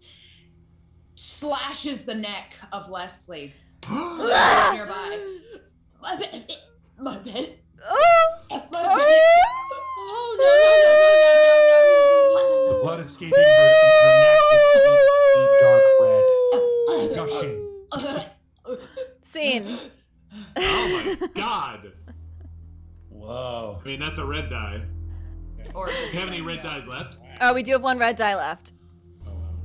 Or Okay. you can save that if you want to use the red die for later. I mean, it that's certainly that- wasn't a white die. I Deaths don't think can we need. happen. Yeah, I don't think we need red die to kill people for the rest of this Yeah, movie. you True. can just So Well, I was gonna say, that goes to Katie. Mike bleeds out at that point and drops. That was like the last thing he did was Well, I mean, row if Christy's honestly, just though. standing on a bus with a bunch of dead people, it's not a good one. Christy and Jocelyn on the bus. So, Katie, you get a, I'm gonna say a black die? Okay. Oh my Yeah? gosh. Yeah. The red So- / black die. Not many people left. Okay. So whose turn is it? It's your turn. So as soon as Jocelyn breaks free and cuts the neck of Leslie, Christy freaks out and runs out of the bus back towards where she thought she heard Nigel or Sturge scream, and she's running furious through the woods, heavy breathing, in full panic mode as she runs. And she breaks into the clearing and she sees Sturge. Hole in his chest, eyes still open and still, his neck broken. And she falls to her knees. No, Sturge. Christy? And you look up, and there, with his shirt ripped, holding a half-empty gas can and a hatchet. and blood. He's got blood on him too. Yes, blood, yes. I did everything I could to save him. I'm so sorry. If I wasn't so upset. I would be very turned on by how you look right now. Thank you. And as she says that, a wild and rabid Josie spear tackles Nigel. 80. The hatchet flies out of Nigel's hand. Flies out of the gas can goes wildly falling, flailing, landing on the ground, spilling its contents onto the ground. No it's at that more moment that Christy men! sees the shotgun that was dropped. No more men! Jocelyn, no! Christy Gah, goes over gah, and gah. She's takes stabbing. the shotgun and she cocks it. Put it down. Josie, put it down. It's gone too far. We don't want to have to shoot you. You pinky swear. Suddenly, we see a quick flashback. It's Christy with her brother Sturge.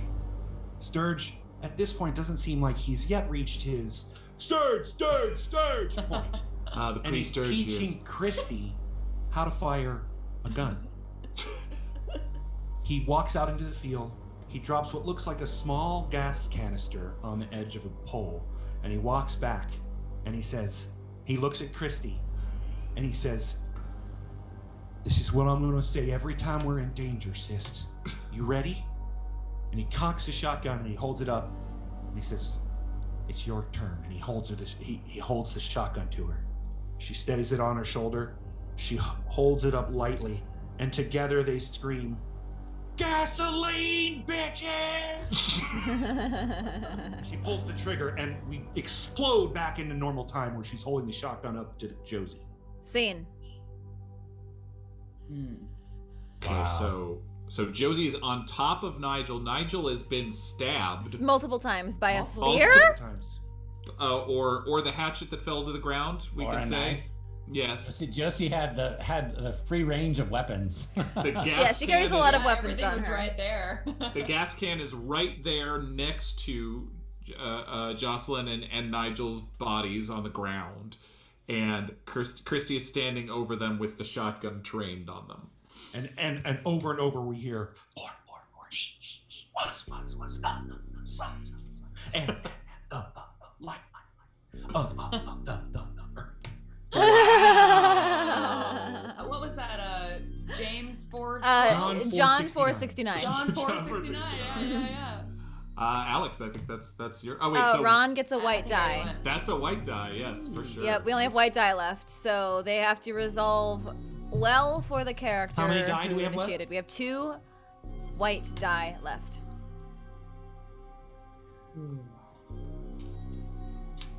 Wait. So it's my. It's your turn. Your turn.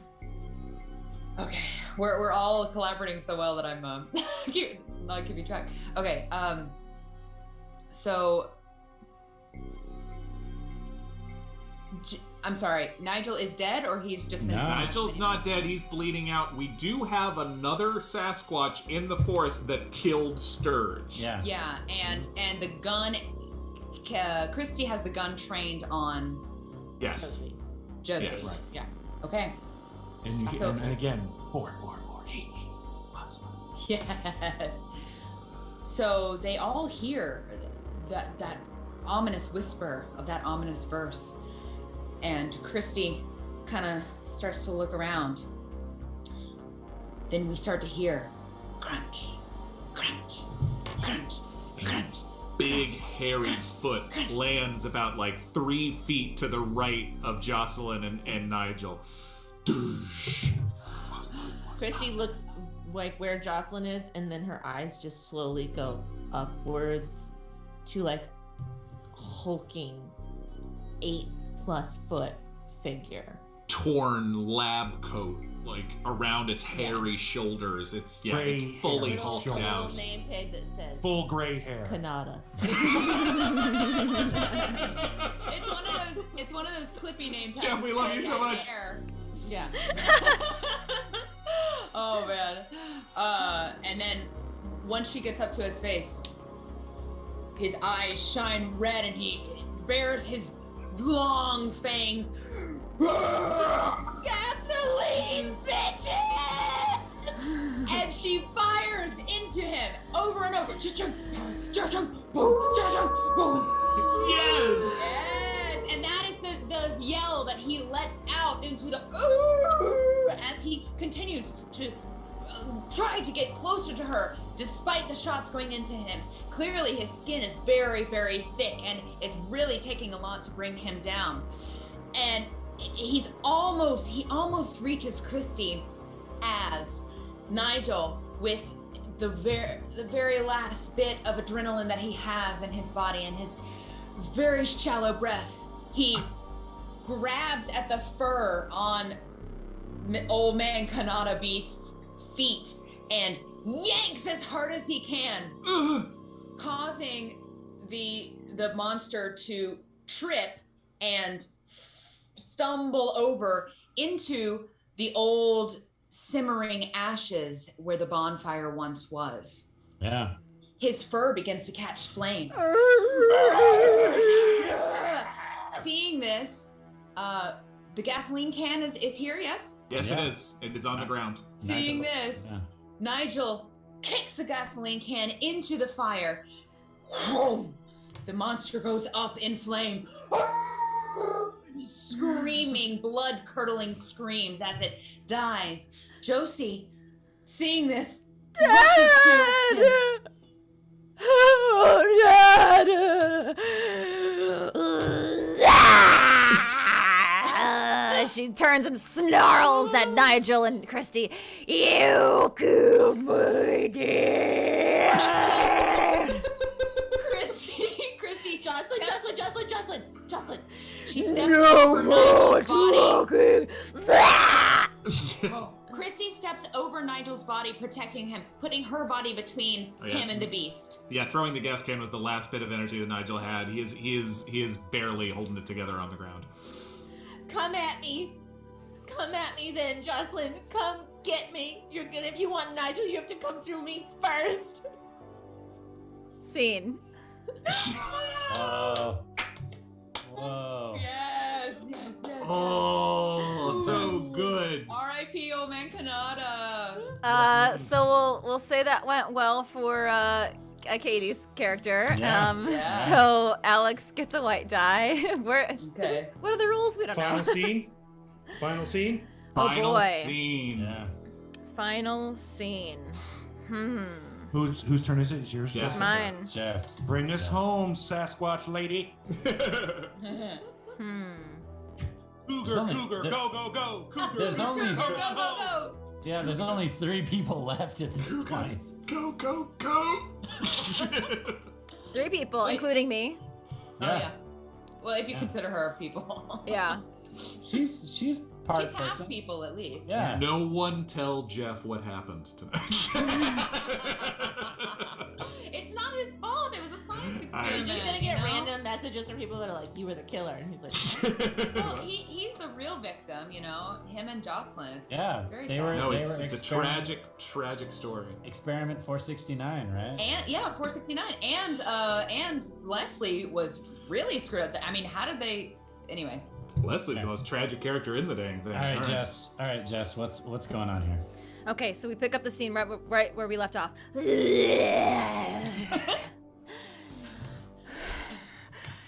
Christy, I didn't ask to be this way. I know. It's been so hard, and now you've killed the only one who's like me. He has to die. Jocelyn, don't you see? You're not like him. You're not like your mother. You're like you.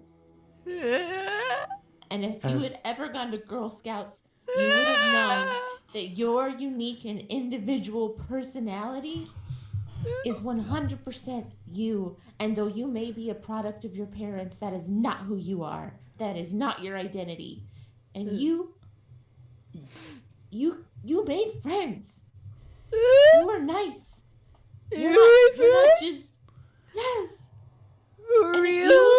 promise not to eat me, maybe we could go to movies sometimes and like have sleepovers and talk about the careers we want to have when we grow up. As she says this, the light begins to peak as the sun starts to come up. And Jocelyn starts to sort of sink back into her human form. Her nails retract, the fur seems to go back into her skin, recede from her fingers, and she steps tentatively towards Christy. Christy will lay down the shotgun, put her hands up. Look, I know this sounds potentially disrespectful because Sturge just died, but we have an extra bedroom at my house. And if you want to come live with me, I could show you what it's like to live in the real world. And it's not like I'm the coolest. Sturge was the cool one. You're so cool. I've always wanted a sister.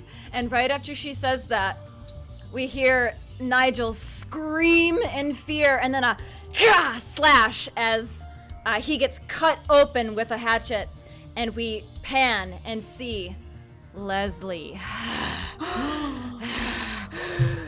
Covered in hair, claws, long and sharp.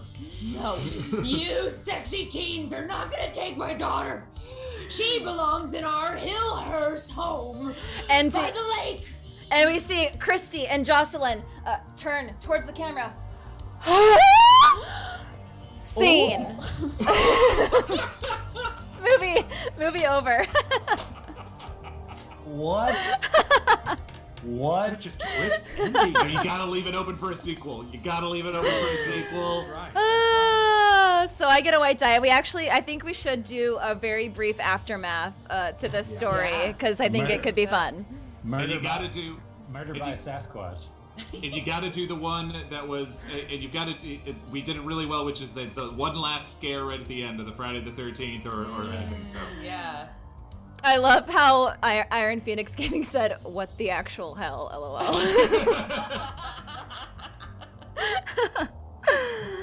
All right. The Hillhursts have Sasquatches. I think, Yes. yeah, if we're thinking of a title of this movie, I forget who said it, Where Squatch. Where Squatch? Yeah. Where's Squatch?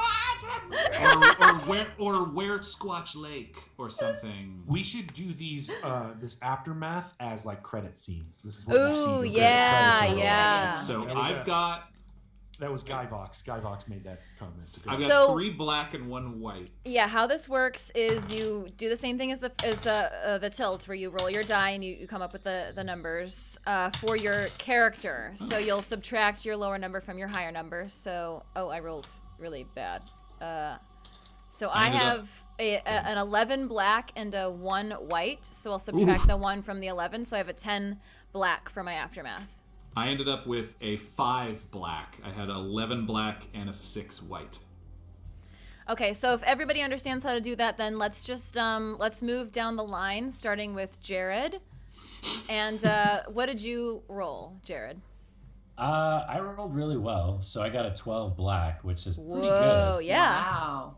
All things considered, you're coming out of this smelling like a rose. You're a little better off. Maybe you got the girl, or maybe you just didn't get caught. I mean, you did get the girl. So just describe to us your credits scene with Mike, or another NPC you may have played. Right. No, I think the ideal situation for Mike is that not only was he featured in the school yearbook as like the star quarterback, but he also was featured in the school yearbook as the guy that got the girl, who just happened to be the Sasquatch killer that slaughtered all of the kids at Camp Cannata. So he's literally the pinnacle of both of those tiers at the same time. And the high school football stadium is now called the Mike Michaels Memorial Yes. Stadium. Yeah.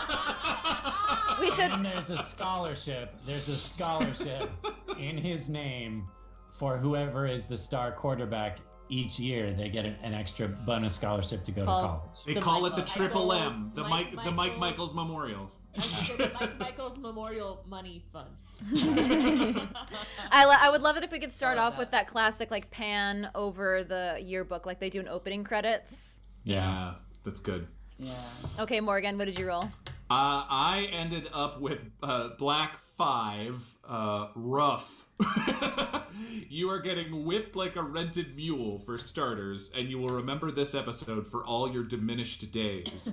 The lesson you learn will be profound, lingering, and painful. Ooh, I got it. I think it would be hilarious if Nigel survives, but he's like horribly maimed out of the situation. Oh yeah.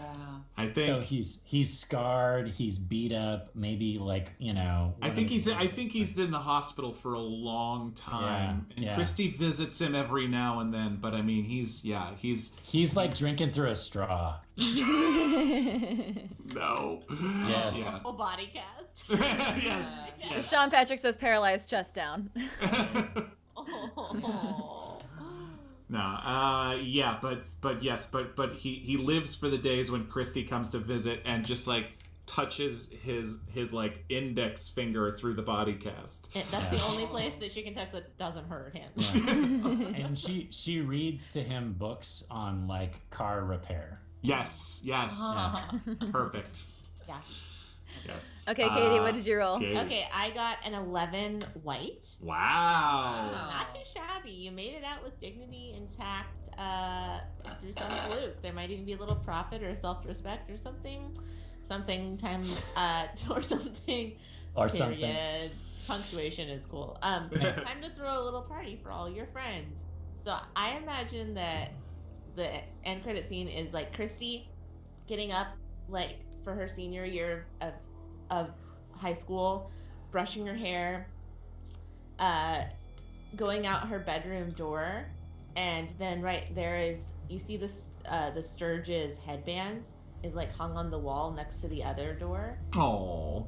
and she pops her head in, and Josie's in there getting ready, and she's like, "Come on." And they head downstairs and grab breakfast and like run out to the bus together. Aww. That's wonderful. They're going to their high school love it. graduation. Yeah. I love it. Yeah. They're high school. Yeah, they should be in like getting graduation Totally. hats and everything. Like they're Yeah. going. Amazing. Okay, Alex. Ron, what did you roll? Oh, Ron, I'm sorry. Yeah. I rolled 12. Which one? 12. And Oh, 12. 4 black, because I have 4 blacks, 1 white. So 12 is awesome, pretty good. All things considered, you're coming out of this smelling like a rose. You're a little better off. Maybe you got the girl, Same. or maybe you didn't get caught. So I think we see the downstairs basement as Christy and Josie get ready, and they run out the door to start their day. The camera pans down the stairs. The door closes behind it as it pans down the stairs into the basement, and we see a little portal start to begin to circle and open, and a little golden line draws itself in the air, and it opens up like a door, and out steps Sturge. And you hear in the background what sound like angelic voices going, "Sturge, Sturge, Sturge, Sturge." And as he steps out of the portal, he's got a big M16 machine gun strapped to his chest. And you can see that he's got scars and like a little bit of patch of fur on his left-hand shoulder. And he says, "Sasquatch is about to get gaffed." All right. Gotta have a bad guy. Gotta have a main good guy for the sequel. Yeah. That was yeah. when that was when like the director had like a really rough weekend, and they're like, "We gotta get a new ending. We gotta set up the sequel better." And he's like, "You want a new ending? I'll give you. You want some more portal Sturge? Fine." opens. And I love that this sets up the sequel to be a time travel movie. Yeah. Time You know, travel like- Rambo fight. Yes. Well, because you did so many flashbacks, and he's clearly a scientist of some sort. He's married and stuff. Yeah. Oh yeah. Oh my god, all so right. good. And as he steps out and the doors close, from out of nowhere comes a half bikini-clad woman who comes up next to him and says, "You're gonna get him, Sturge." Camera, and he goes, "Gasoline, bitches." Yeah. This is all studio notes. This is all Oh, studio that's notes. amazing. Okay, In The director watched this part of the movie with his head in his hands. It's clearly the contract that whoever played Sturge is really big, and he was like, "No, We got to take advantage of this Sturge kid. He's blowing up." Okay, so I rolled a white 4, and that is bitter. No. You know what it's like to be utterly crushed, casually brought low, forced to eat your own words and stand mute and powerless before your enemies. They gloat, and you are helpless. Oh no. So, we're in the credit scene. Credits are rolling, and then another little box pops up. You see Leslie in her old house. She's got scars, bloody gashes on her face and chest. Clearly there was a struggle after the movie ended. And she looks, she gets up from her comfy chair in her room and walks out of the house and across the woods to the old lake house. Above the door, you can see, it says, there's a little nameplate that says "the," and the rest of it is broken off. It's the remaining part of the wooden piece that they found that said Hillhurst on it. The Hillhursts. She goes into the house, and though the outside looks really, really nasty and dilapidated, the inside is actually well kept. She walks through the kitchen, through the living room, and into a back room. She opens the door. There's pink lace everywhere, wallpaper with horses on it, a vanity that looks like it's perfect for a teenage girl. She stares over these things and cries to herself. Then she walks back out, grabs a trash bag from the kitchen area, and begins collecting bodies from around the camp and dumping them into the lake. Then Yikes. The last thing you see is under the Camp Cannata sign, she hangs a hiring. Oh! Yes. I think that should be the end of the movie. The credit scene. I made a featured appearance in Katie's scene. Yeah, we know that you are living a good life. That feels like the end of the movie right there. Okay. That was great. Cool. Yay! That was hard. This was weirdly harder than the noir one. You think so? Fun, I thought though. it was easier. I think it's it's almost harder when it doesn't have to make sense. Yeah. Yeah, When you can yeah. go Like the anywhere, plot yeah, holes. Where it's literally like, that doesn't matter anymore. It's like there's less parameters, so you just go, yeah, whatever, throw it in. Yeah, Throw it in, scream. yeah, why not? Man, I love it. I loved Angel Devilson wrote Camp Cannata 2, The Rise of the Sturge. That would be Fail great. waffle, plot holes everywhere. You think? I think You honestly, darn sexy teens. I think honestly, The Sturge is like a spin-off movie where it turns into pure action. Yes. Yeah. 80s action film? Yeah. Yeah, and then yeah. the Cannata Hillhurst story stays on the horror path, and that goes off into them going from high school into college and what happens there. Oh, and yeah, then it's for gonna be whatever like, reason, I still know it what you gets did stuck last there. summer. I still know what Yeah. you did. Yeah. I'll always know was the name of the Yeah. last one. And and it was a zombie. Spoiler Bear alert for the fourth. I still know. I know what you did last summer. Oh Bear man. Squatch versus Sturgeonator. Sturgeonator. Come Well, on, I'm gonna kill him. I Dun, thought dun, dun. I thought this was incredible. I loved playing with all of you guys. Yeah, this has thanks for been playing You were with great, amazing. Alex. Well, you guys were great. Thanks for coming on the channel and making this amazingness happen. We got to find a studio to take on this movie. Wow. It's just Working gotta on be- it. Anybody know a producer? This is better than a lot of horror movies I've seen. Yeah. Well, thank you to everybody who joined us today and contributed Yes. to the story as well with those sound effects. Those were amazing and so much Yay. fun. Awesome. We always love to have our community with us again, to storytell with us and hang out. And stay tuned to our socials to see what we have going on next. Let's give It's us. at HelloGoodberry at Instagram and on Twitter. And let's give everybody, I think you were going to say, a chance to talk about themselves and what you guys have been doing, where we can find you. Do tell. Ron, why don't you start? Sure. You can find me everywhere, and I mean everywhere. I mean Twitter, Instagram, Twitch, and now. Are you in my house right now? TikTok. I'm now on TikTok. You can find me, The Real Ogden, anywhere. Also, I do have an announcement. On the 26th of March at 6 p.m. PST, Morgan Peter Brown and I, Yes. I'll be running a one-shot at GaryCon. Woo! Oh, online? Online, we'll be streaming. We will be also including a few members of the Dungeon Run Watchers. Yay!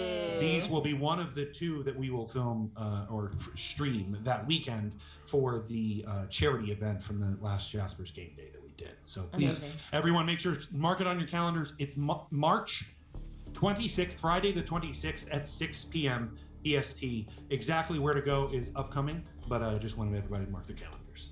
So exciting. What?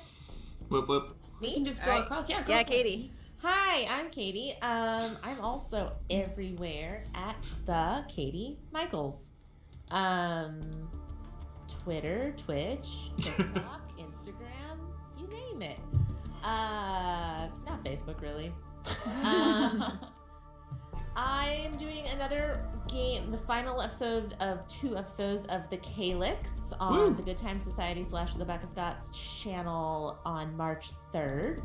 We're playing Call of Cthulhu with, for the Dungeon Run folks, with Trisha Hirschberger and Amy Vorpal, and it's very silly and madness prevails. Come check it out. That's my news. Yay. Thank you, Katie. Morgan? Yay. Hey everybody. I'm Morgan Peter Brown. You can find me at Morgan Pete Brown on Twitter, Morgan Peter Brown on Instagram. I have things going on and I can't talk about most of it. I am co-producer of a movie called Jacob's Wife, which is playing South by Southwest. Wait, I'm Jacob's wife. That's true. Whoa, it's about you, Katie. I filmed an entire movie about you, and you didn't know until just now.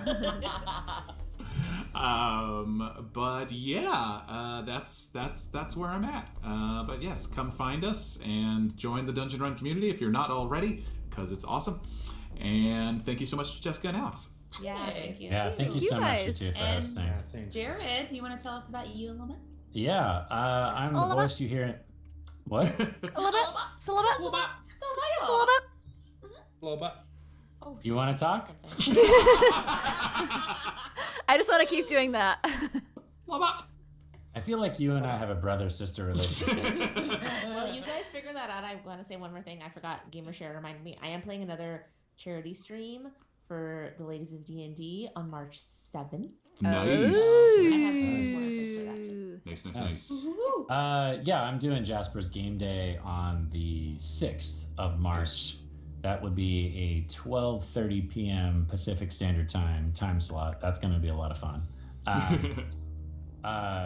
You can see me or hear me as the voice inside your head. The Twitter is @KJackVO and Instagram is @JaredKjack. Also, I'd like to say that we have some things in the works when it comes to the Dungeon Run. We're just not allowed to talk about it yet because the paperwork isn't officially signed. But follow our socials, follow us on the Dungeon Run socials, and join the Discord. There's lots of lovely people on there that are very encouraging, and we will definitely be posting all of the updates as far as the Dungeon Run is concerned, which shall be back soon. Awesome. Very soon. Yay. Well, okay. I also just want to say that Alex and I are playing also in Jasper's Game Day on Yay. March 4th from 7 Nice. to 10 p.m. EST, 4 to 7 PST on Slade's Paradise, and it is a Star Wars RPG that we have created some cool characters for, so we're both we excited created our about characters the other day, and it was very exciting. Also, HelloGoodberry has a Discord. I'm posting it in the chat right now. If you guys want to go and join, we also have a really great community there. And I wanted to say again, please send your love and well wishes to Jeff Cannata. I was a meager replacement for him today, and but I am so grateful that he was comfortable with me, you know, kind of filling the gap in the meantime. So You played a wonderful old woman. so old. Ancient. I like how she went from being super old to then like 30s, but then she had a kid, but then A kid who's Yeah. like, well, look, there's like A Sasquatch teenager. logic happening, okay? Dude, have you ever Sasquatches don't age at the Sasquatch. rate of other people. Have you seen how Hollywood cast parents? Half the time, parents are like Yeah. 10 years True. older than their At child. most, When I yeah. was Very like true. 23, I was casting a commercial with a 17-year-old daughter. Yeah. What? Yeah. Yeah. It's fine. Hollywood will It's make it very work. true. Never, Mom. But anyway, thank you all for joining. Is there anything else we should say, Jess? Or are we all wrapped up for the night? We are wrapped up. Let's go raid somebody. Let's see who's on. Oh, let's raid Blind Seer. He is playing Cyberpunk right now. So give him a HelloGoodberry hello. He knows who we are. Much love to you all, and we will Love see you guys. soon. See you soon. See you Thursday.